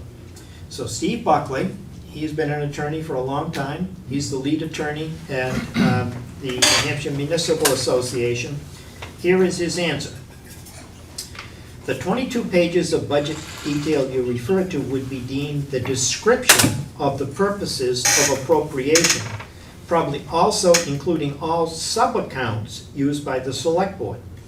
RSA 3217-1, while these sub-account used descriptions may be different today when compared to 2017, what has remained relatively immutable would be the DRA account codes that populate the MS 737. While names and functions in the detailed chart of accounts and sub-accounts may reflect different priorities today, ultimately the budget adopted by the town, in Deerfield's case a default budget, represents amounts appropriated for the purposes set forth in the MS 737 or the MS DBT. If the town is struggling to purchase a specific piece of equipment, it may be necessary to withdraw funds from an appropriate capital reserve or propose a separate warrant article for that purpose. Have you discussed the issue with the auditing firm or the municipal advisor at DRA? So based upon that advice, as I look at the budget law, I do not see how it was broken with the truck repairs, because the MS 737, which you can see in the town report, or the MS DBT, which is also in the town report, has 3 lines. The operation of the transfer station. 4321, sanitation administration, 4322, solid waste collection, and 4324, solid waste disposal. The law only requires the expenditure to be within the bottom line, which it is, although there will have to be something done before year end of the total budget, and fit into a purpose found on the MS, in our case, DBT. In this case, the repairs of the truck are for 4323, operation of the transfer station. The prohibition on expenditures without an appropriation does not apply to all the sub-accounts within a purpose. This report represents that the repairs of the truck were made within the law, fitting into the purpose of the MS 737, MS DBT, line 4323, solid waste collection, does not result yet in an over-expenditure of the bottom line. The fact that town may have to use ARPA to avoid overspending the bottom line before year end does not enter into whether this expenditure at this time broke the bottom line.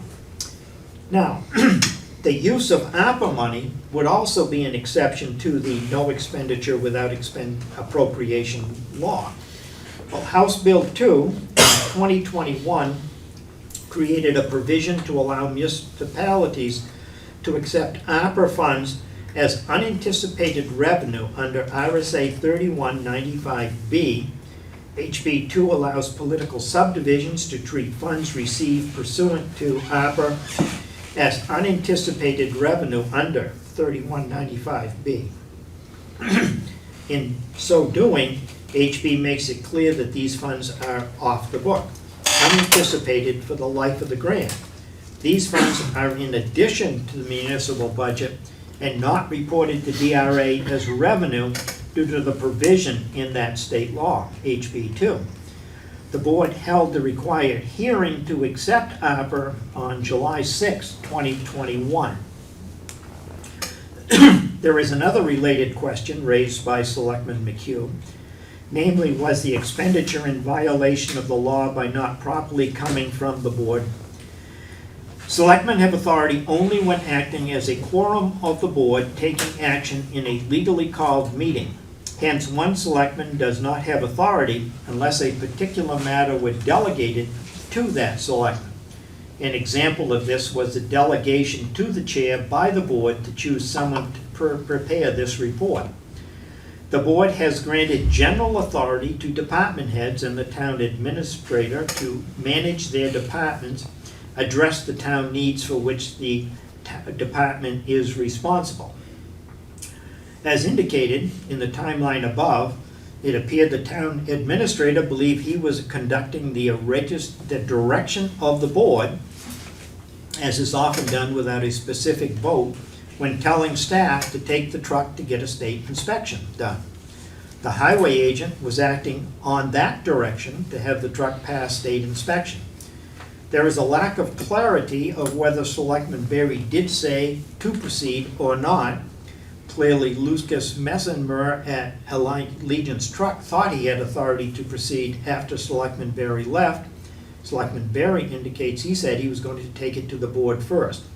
Without collaborating witnesses, the question of who said what to whom cannot be resolved. And that is my report. You have questions for John? Here's copies for each of you. Is there anywhere the public can have access to that report? I will put it online.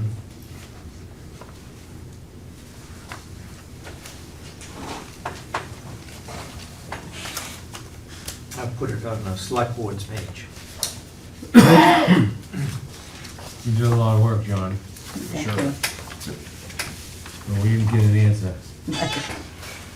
It was a yard truck, it was purchased to be a yard truck, and someone tried to take it and get it ready for over the road.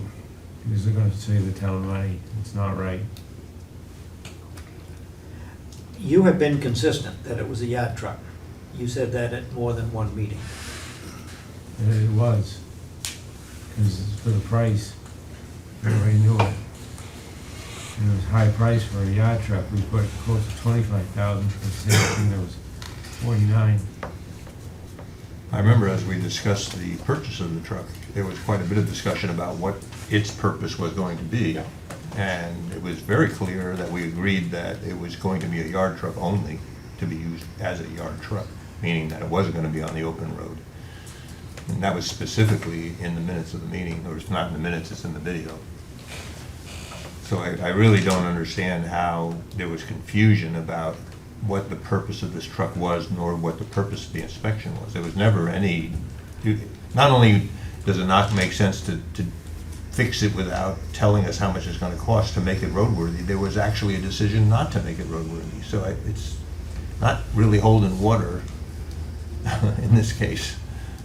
And I'm not wanting to prolong a difficult situation by any means, but it's a little hard to conclude from your investigation and report, although I do commend you for the amount of work it must have taken you to do this. But it is a little hard to conclude, as you say, it seems inconclusive because it's a he said, she said thing. I think in my report, I tried to make it clear that in the future, I think the board needs to speak clearly and take votes for direction that it's giving on something like this. That's the sad part, we did. We voted to buy a yard truck. And there was conversation of, we could save all kinds of money if we could do our own trucking.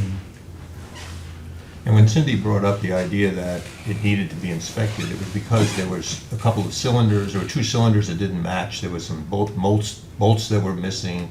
So a visual look at the truck suggested that we ought to at least have a mechanic look at it to make sure that one cylinder wasn't going to overpower the other and cause a breakage, or that the bolts that were missing were either not needed or should be replaced. But there was never discussion of making this a truck that would be stickered as a state-inspected, roadworthy, registered vehicle.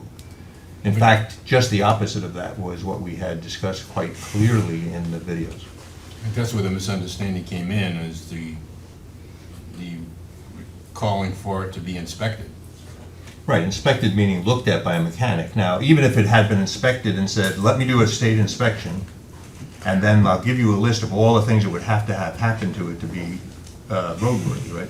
Which is the way we would bring our car in. We would bring our car in, the guy would inspect it, he'd say, it didn't pass, I'm sorry, and here's the list of the things that would need to be done. Do you want me to do the work, right? So We didn't call for that. Right, so this idea that you take your vehicle in to be inspected and the mechanic has a blank check to spend whatever it takes to get it roadworthy, how does that happen? I still can't put my arms around how that happens. And I think the public is probably struggling with that as well. I think our problem was that we didn't say and have it inspected and then, and what would be the, and include what would be the cost of making it roadworthy. And we didn't add that information. All we said was get it inspected. Right, so you would think it would come back with a charge for an inspection and a list of the work that caused it not to pass, right? These are the items that caused it not to pass. We should have been given that opportunity. But somehow in the communication, somebody, decided that it should be repaired to the point of being a road truck, not a yard truck, which is directly against what the board had decided. So whether that's a misunderstanding or just poor communication, it's very difficult for me to accept that. Would you like me to go back and look at the videos and minutes before the purchase date? Because the direction I was given was to look at the, who approved the work to be done on the roll-off truck. That was the direction I was given. And this is, in the timeline, I believe I have explained who.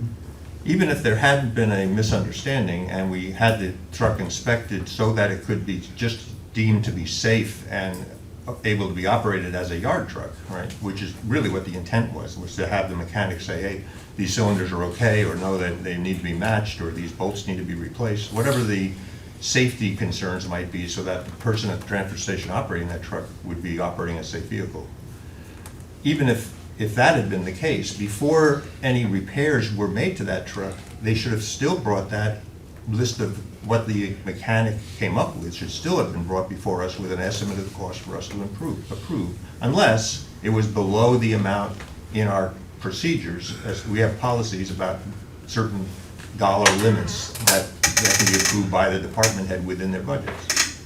But in this case, it was clearly well above those limits. So why didn't we follow our town procedure on going out for bids and getting quotes and getting estimates to approve by this board, which represents the taxpayers of this town? I think part of the issue, as I pointed out, is you were between administrators and you were without a manager in the transfer station. That it was direction from the town administrator to the highway agent to get it inspected. And that's what he did. He was following direction. Get it inspected and fully repaired, no matter what the cost, without authorization. That's a big leap. Nobody does that, nobody. Right. We wouldn't do it personally, and Just so we're clear, I didn't authorize them to do $19,000 worth of work. Okay? But he did call me and ask me about lights in the fan and stuff like that. That's normal stuff, just like we did on all our trucks. And my report indicated the list of what he had asked about. And it's clear that there was what I call mission creep that occurred there. They kept going and finding more stuff and doing more stuff. And they only had one written document that they were acting on. and that was the State drop-off inspection. document. That was the drop-off document, just saying, I dropped off this truck to you. State inspection, yeah. But that person's gonna read the top of that document, because that was a work authorization document that he signed. It wasn't, I dropped off a truck today. That was work authorization, so that employee, But why would we ever sign a work authorization without knowing what the cost of the work would be? Well- You get an estimate first. Right.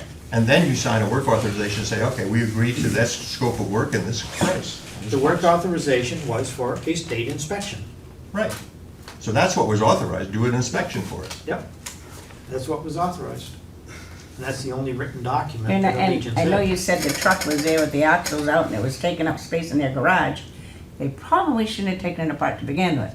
So in this hindsight, we probably shouldn't have paid Allegiance. I would That's disagree not with in my that. report. They should have eaten this. I would disagree with that. Why? Why? They did the work. Well, Without and authorization, by their Fred. testimony, they had someone authorize it to them. They said they felt that they were authorized. If they truly were authorized, whether it be All right. proper or not, and they did the work, Okay. then I feel that we can't stiff the vendor for that. You disagree, I think, Cindy, right? Mhm. Yeah. Yeah. We should stiff the vendor. But they stiffed us. $30,000. It also does appear that once you get the truck apart, the vendor kind of knows, so they make a lower estimate, then they get the truck apart and they say, oh, now we found all the rest of this. You know, it Right. does kind of smack that the vendor has you now, and it actually meant more than double what the original estimate was for repairing the truck. What would you do with your car if you brought it in on a $900 estimate, and then the guy takes it all apart and he said, oh, well, now we found this and this and this, and now it's gonna be $2,000, and you have to do it because it's all apart in our shop and we have to put it all back together. You'd feel that you got kind of baited and switched. Yep. But I'd pay them. I want my car back. And you'd never go back to that vendor again, probably. So I think the point that Cindy and I don't know about the other board members' feelings, but there really was something done wrong here. Your report, of course, John, is well taken and very diligently done. I don't think we could have expected this kind of quality from John, but he did an excellent job on it. I think it's for us to digest now and decide, as John suggested, some recommendations about communications and how to avoid this in the future. I think you really need to look at purchasing policy. We have a purchasing policy. I don't get it. Anything over $10,000 needs quotes, written quotes. So why Why did we depart? did we go off that? That doesn't work on highway truck repairs. Highway truck repairs has a repair line. This ARPA truck does not have anything. So that should have gone to this. Well, the transfer station does have a repair and maintenance line, but certainly not enough to cover this kind of an expenditure. That's for the equipment that we have. That was, That's why I said it's not a breaking of the law, in my opinion, based on Steve Buckley's letter and the fact that it does fit within a general purpose of our budget. But I do think you need to revisit your purchasing policy to more clearly identify how you're gonna handle these kinds of situations where you don't know how much it's going to be until you get into the project.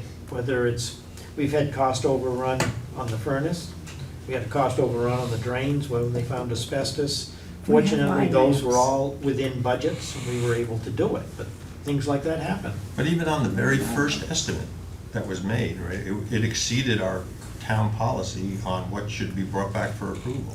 Well- So why did they even proceed with the work initially? Because They it don't- already is yeah. exceeded. If they had made a estimate below the town policy and proceeded, I would say, okay, then when we find out it's gonna be a lot more, then they should stop and we should get an approval. Well, they don't know what our policy is. They weren't given a stop number. And I understand why the highway agent would have said, go ahead with the list they gave, which sounded, defroster, horn, steering seals, things like that. Yeah, that's the kind of stuff you do on old trucks when you take them in. that's not $30,000 worth of work. Well, that wasn't 18,000 either. That's the 18,000 is the first group that he ran. Then after that, he had estimated 3 and it ended up being 12 actually. I say we find a new vendor.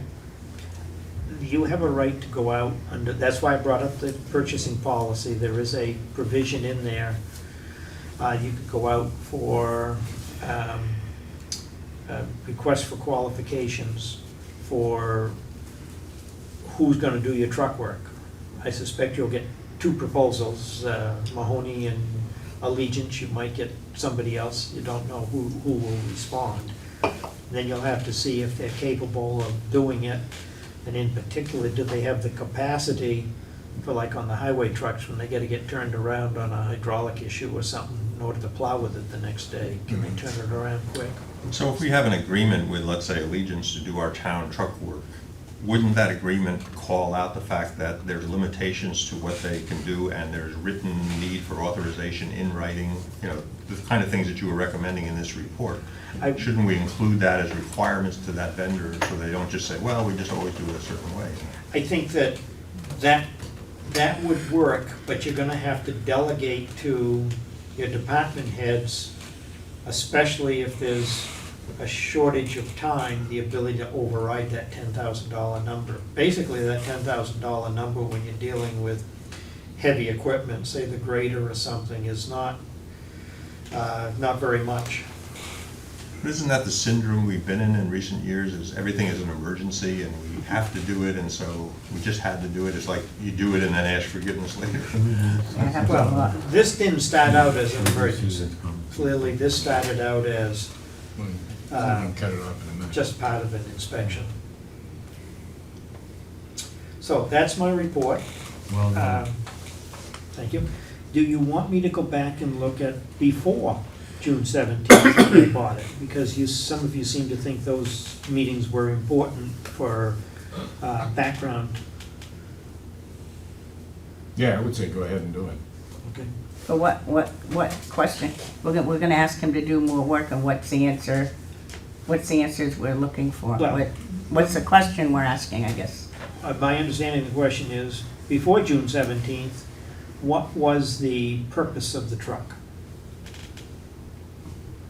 Or the conditions that we agreed to buy the truck and what the stated purpose was to be and not to be. I think you're gonna find, John, that there was very specifically said that it was not to be on the road, it was only to be a yard truck.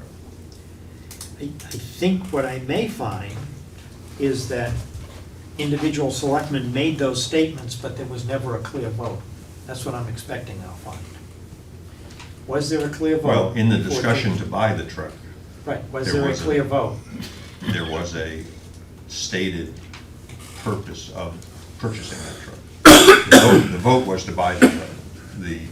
During the discussion before that vote, there was the agreement that it would be a yard truck only. I think you'll find that.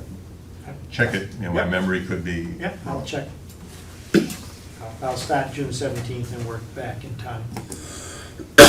June 17th, the day that you decided to buy the truck? Yes. So you have to go before that, because there was discussion several meetings before that about buying the Yeah, truck. that's what he's going to do. Yeah, I'm gonna start at June 17th and go backwards. Oh, backwards, okay. In this case, I started Pretty much like this. more recently, since June 17th with the timeline. So I'll go back around To the before. initial discussion of the truck. Yeah, I probably won't go past town meeting, but I'll go back and see what I find. Basically, I searched the minutes for a couple of key words, transfer station and a couple of others. That usually, I can find then where the discussion was, and I can match it up against the video. In my report, I give the page of the minutes and the timestamp on the video. Well, John, you certainly, I think, have the confidence of the board and the people to be impartial and to, you know, do a thorough investigation, so thank you for that. Yeah, I'll go back and see what I find. All right, new business. Is the truck back working? The truck has problems with the air brakes right now. So it got out of Manchester, it's back in Deerfield? It's it's being used at the garage. At the transfer Transfer station. station. But it does have a leak in the air brake system that we've got to have looked at. Old trucks will continue to have problems, I'll just tell you that.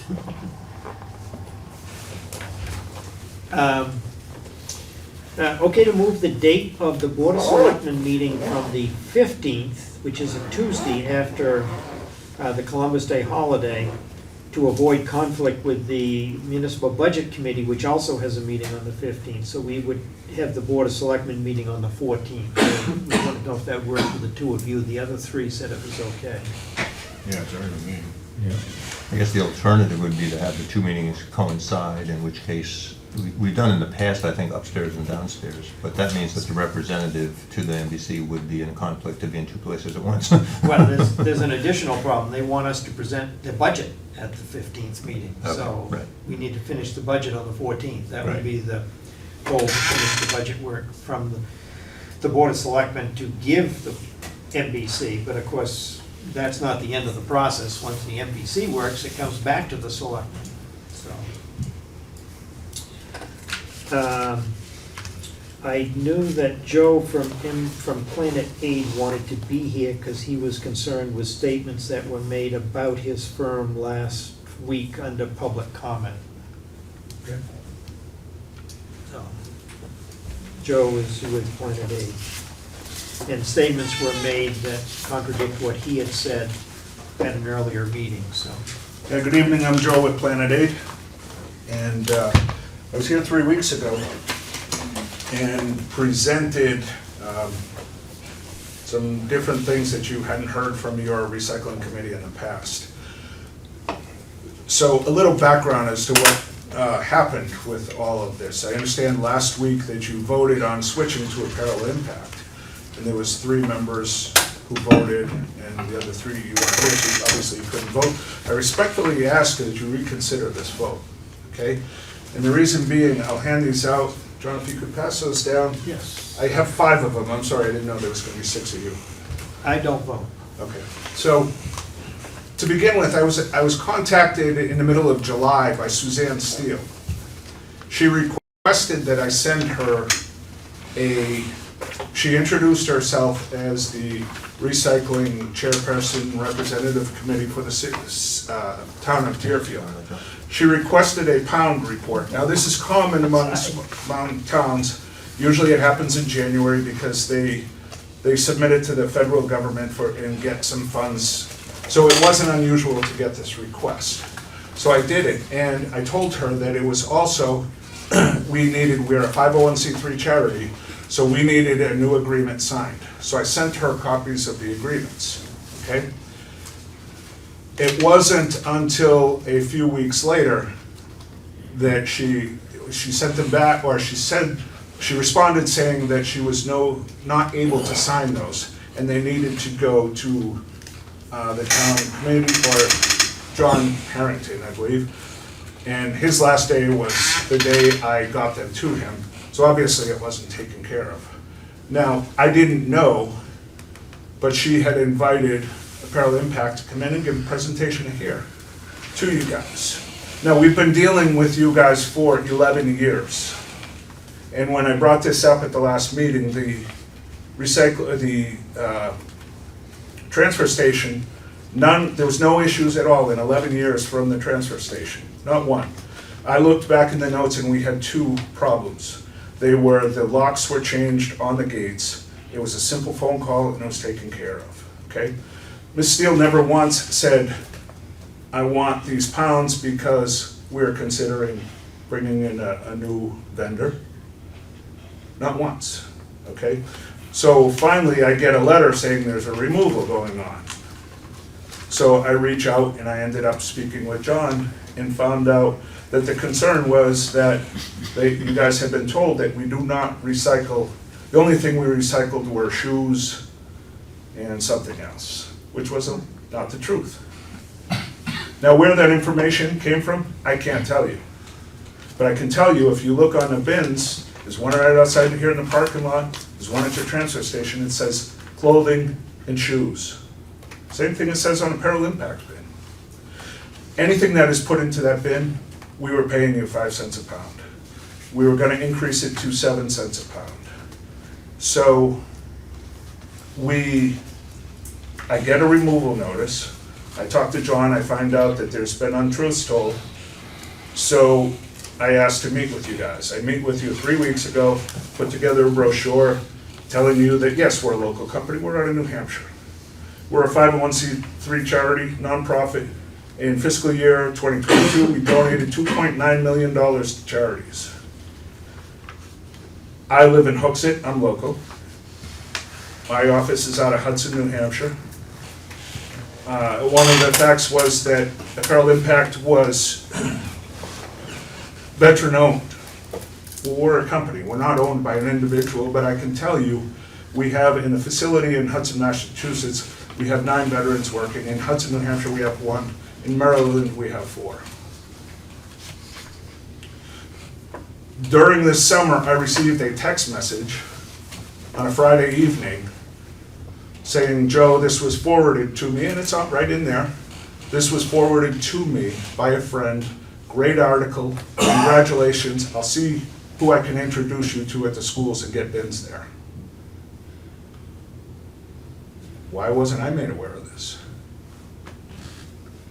So there's a lot that's been going on behind the scenes that you guys weren't made aware of. If I knew that she wasn't working for the city, I never would have given that information. Now, the amount of pounds that is coming out of these 2 facilities, to be honest with you, is minimal. It's not even 11,000 pounds a year. It's the way it has been dealt with that angered me. It really did. I'm a professional, and I like to be treated as one, and I will treat anybody as a professional. This has not been treated properly. It really hasn't. And to be told last week that the vote wasn't even on the agenda, and then it was voted on and it was passed, that you're moving to a different vendor. Not even a vendor that outbid us, right? The exact same amount. Why do you think that they bid the exact same amount? I don't know for sure, but I can tell you the bid is right on the quote that I bid is right on those forms that was sent to Ms. Steele. 7 cents a pound. He didn't have to outbid us. He had a cheerleading team on your recycling committee. He didn't have to. I've been doing this working for Planet Aid for 2 years. Never once have I run into a Apparel Impact where they have paid their clients by the pound. Never once. And all of a sudden they started doing it here. They always pay a flat rate per year. Maybe it's something new they started, maybe it's not. But this was all information that was given to her previously. I just request that you review this, reconsider what you've done. We have had 11 years here. Not one issue, not one. And it's a little frustrating being treated like this by the committee who is coming in, obviously, has it out for Planet Aid for some reason or another. I don't know why. I really don't. So I respectfully ask that you reconsider this and revote. Thank you. Any questions? I'm sorry. In front of you, you have the email, the transaction, me sending her the agreements, the quotes, and the text message that she sent to me, thinking that that I was Joe Whitten from Apparel Impact. It was a mistaken text message sent to me, not to Joe Whitten. I'm sorry to hear about that. You know what? Normally, I wouldn't have cared because, like I said, it's 10,500 pounds a year, a minuscule amount. It's just the way that this has gone down was very, very frustrating. I agree. Well, in our previous meetings to last meeting, where we made that decision, there were several meetings where we had reports from you and from the other fellow, and then we had some reports from our recycling committee. And it appeared that the recycling committee was recommending, for several different reasons, I would have to ask them to speak for themselves on what those reasons were, that there were advantages or shortcomings in what we had, and that it was going to be better if we went with the Apparel Impact, mainly around what the recycled things were and how efficient they were at really recycling things and that kind of thing. So we then, having heard at several meetings, felt that it was another recommendation, that very meeting of the vote, where again the recycling committee of this town, which it is a town committee chartered by the town and sworn in people that work for the town. They made a recommendation again for another reason to go with Apparel Impact yet again. So it seemed like we were just being constantly recommended to go with Apparel Impact by our recycling committee, and that's why we decided, okay, we think we've heard enough, there's been enough testimony that this is a better situation for us, and therefore we voted to do that. You voted. You're claiming that the information we got was incorrect. I think that's what you're saying. Yes, absolutely. Not only is it incorrect, but it's a lie. No. If you know that what you're saying is wrong, I'm sorry, that's a lie, okay?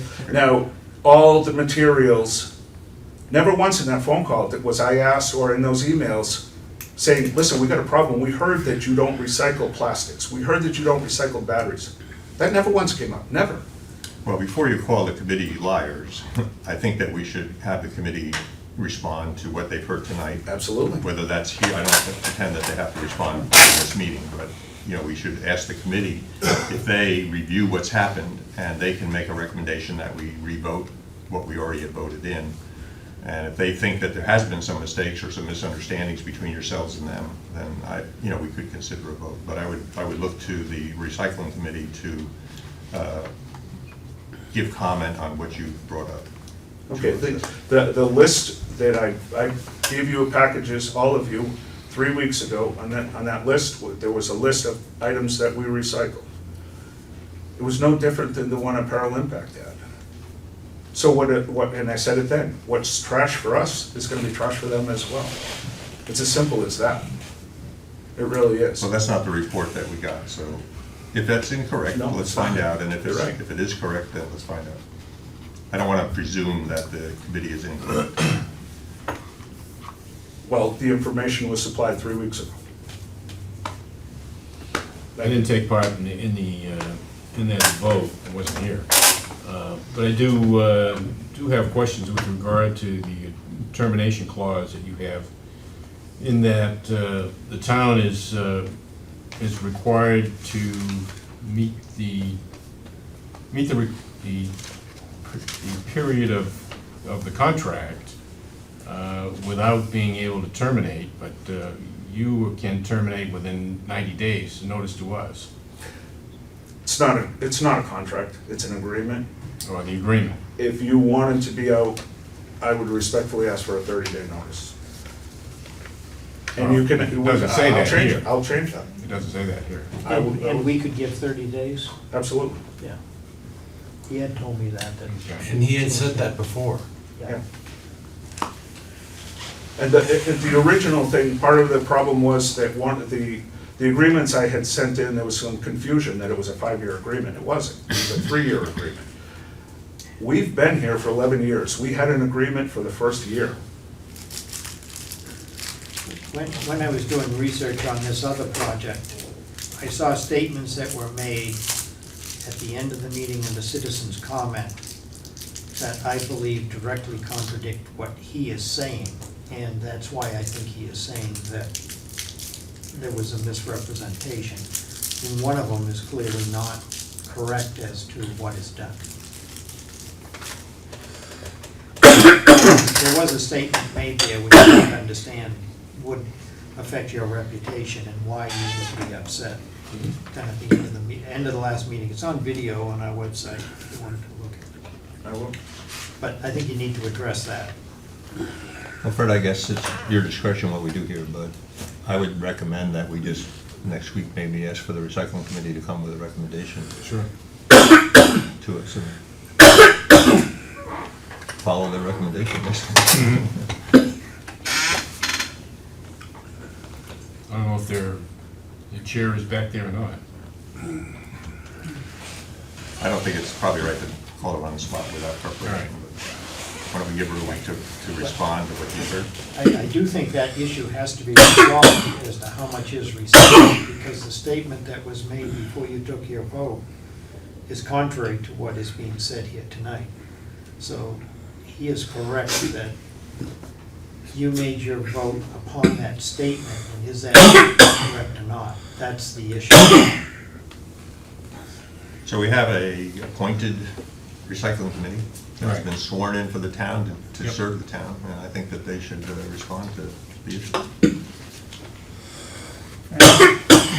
Right. I have a Cindy. question.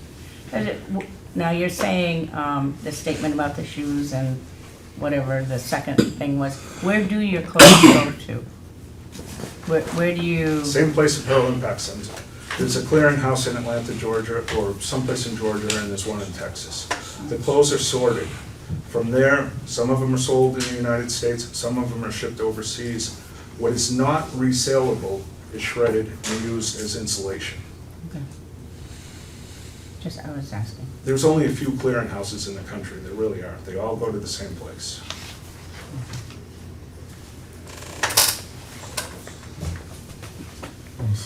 Fred, we'll put on the Okay. agenda for next Yes. meeting to have the recycling committee. Yes, I will Thank you put for it your on. time. Thank you. Fred? Yep. Excuse me.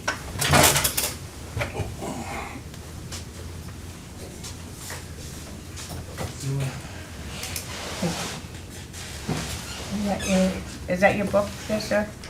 Yeah, sorry. Sorry? Thank you. I think we're down to other The business. business, yeah. You have any other business? No, I don't. Okay. Yeah. Board of, Cindy?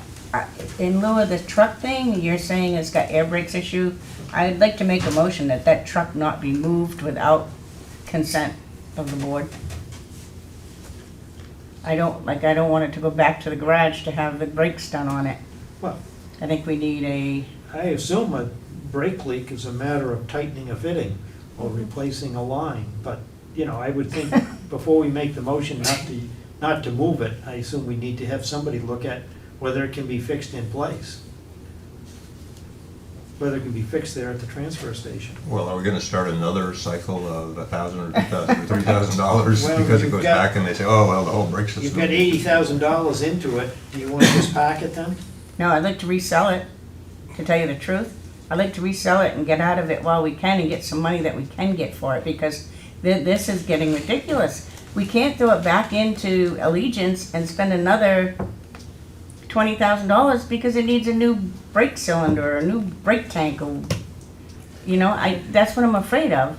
But if it's gonna be a quick fix, like you're saying, that can be done at the transfer station. I just don't want it put somewhere where it's all apart now and it's gonna be put back together. I understand why you don't wanna put a lot more money into it, but Sell it and get what we can out of it and be done with it.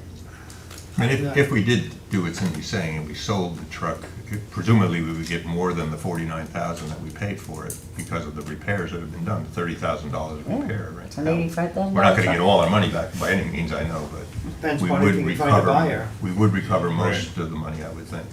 It's a matter of finding the right buyer. But then we'd be back into a situation where the only way to move the bins is with the front-end loader, which ends up damaging the bins and We'd be back where increasing we- our costs. We'd be back where we were for decades. Right, I exactly. will bring a report back on the next week, and I'll also see what we can do to repair it in place. Thank you. I just wanted to put that out there. Communication is what you were saying. All right. You don't have a non-public, do we? No. Oh, okay. All right, citizen comments. Mrs. Katie.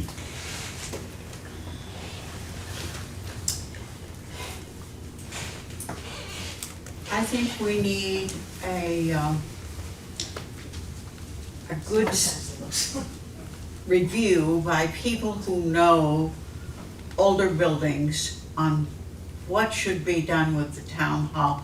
Keep it heated, not heated, what should we do? And I really feel we should be using it, more importantly. That is a building where this town had historical society meetings, had dinners, suppers. It should be used.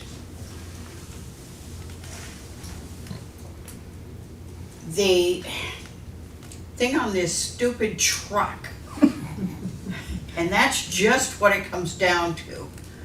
If we had just had a committee who reviews buying vehicles in this town or something, I think that we could have come up with some mechanics who knew what they were doing, and we would have gotten the information on the truck before we bought it. So hindsight is great, and we now have hindsight. Let's have a committee of people that when we're gonna buy a vehicle, there are recommendations made on what we should be buying.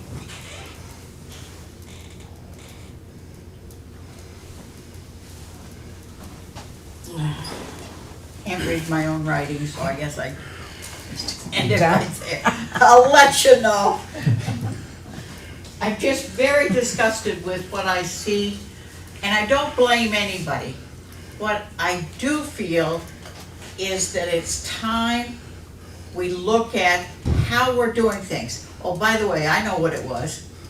I've told you for 4 years you need to go through your book of codes and what you need done. And nobody seems to pay attention. Maybe now you will.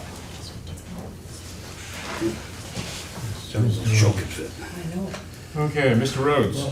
Mr. Burke, I'll go first. Oh, go ahead, Harold. No, just a point. Age before beauty. That's why Harriet spoke first. Exactly. So, That's not nice. hold on, you trying to get rid of the Boston Post cane? Sorry, Harriet.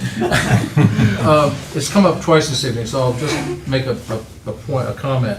The Heritage Commission has somebody coming in starting in October to do a full assessment of the town hall, to have a series of steps outlined for what needs to be done to that building. If you'd like, we can also ask for a view on closing versus not closing. My guess is you probably don't want to close it. A lot of people in town would like to be able to use it during the winter. But that whole process is going forward. And so if you want to have input into that or have questions that you want answered in that process, it would be helpful to know that. I don't think she's starting till the end of the month. But I just put that out there for your, for your consideration. So, you're welcome. Gary Sanborn, Middle Road. You talk about changing policies as far as this truck's concerned. I spoke to two previous road agents. There was no understanding with Allegiance trucks to fix whatever you bring in. They always got quotes. They were there for over 12 years, two previous road agents. I talked to them today. They drop a truck off, they get a quote, they decide what they're gonna fix. And as far as what you made a comment earlier, if you take a vehicle apart, now you're stuck. That's not true. I had a truck towed that cost $10,000 in repairs. I had it put back together what they could, put on a tow truck and towed to another facility. I got it fixed for much cheaper. You're not at their mercy whatsoever. Thank you. John?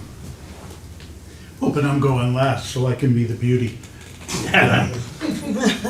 Tom Dillon, Haynes Road.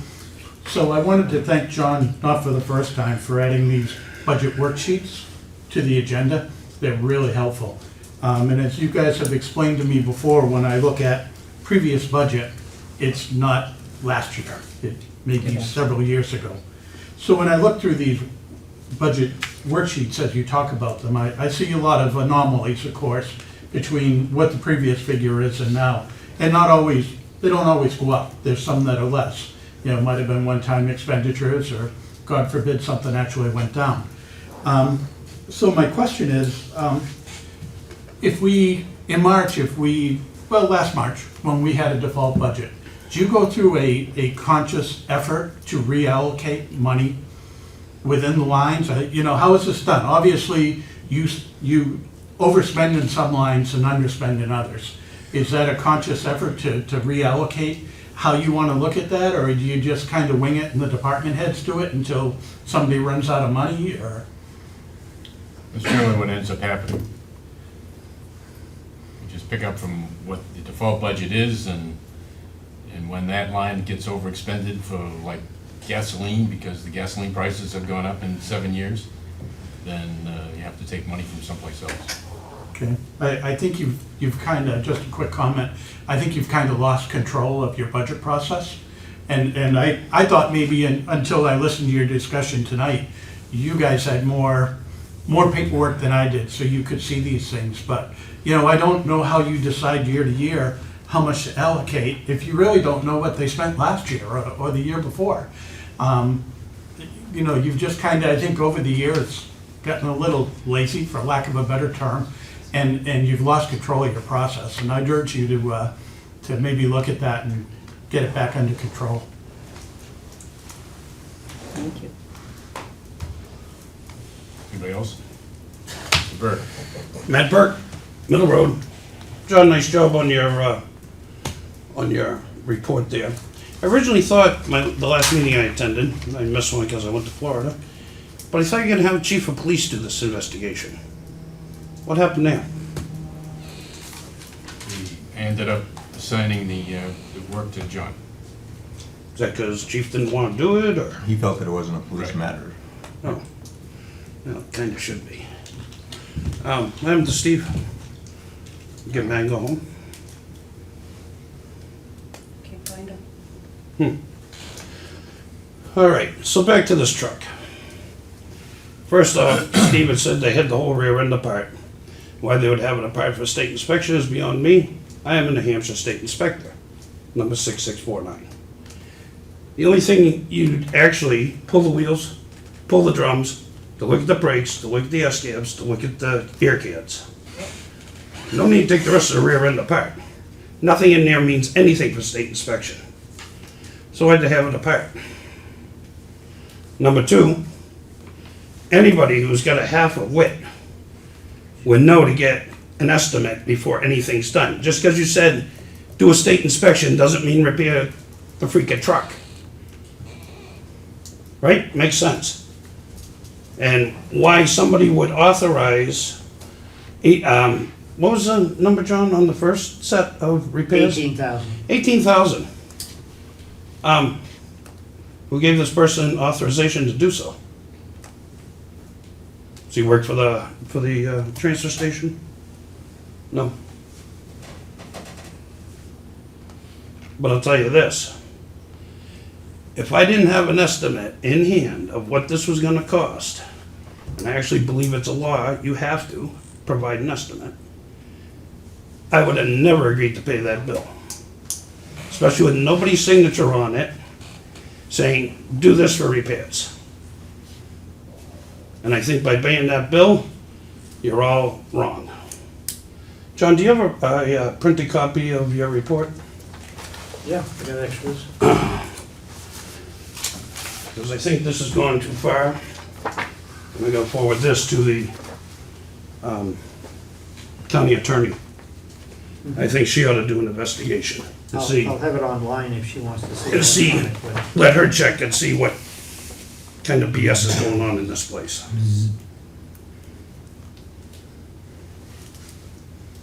Any other citizens' comments? No answers to my questions? Hearing none. Motion to adjourn? So moved. Is there a second? Motion fails. We're still- Mr. Bork, were you done? Yeah, well, I was looking for answers, but nobody, again, wants to talk to me, so. Especially not Steve. Motion to adjourn. Is there a second? Second. Moved and seconded, all those in favor? Aye. Opposed, no? And then the vote unanimous. Adjourned at 7:50. Rose passed away. Who? The baseball player? Pete Rose? Passed away today.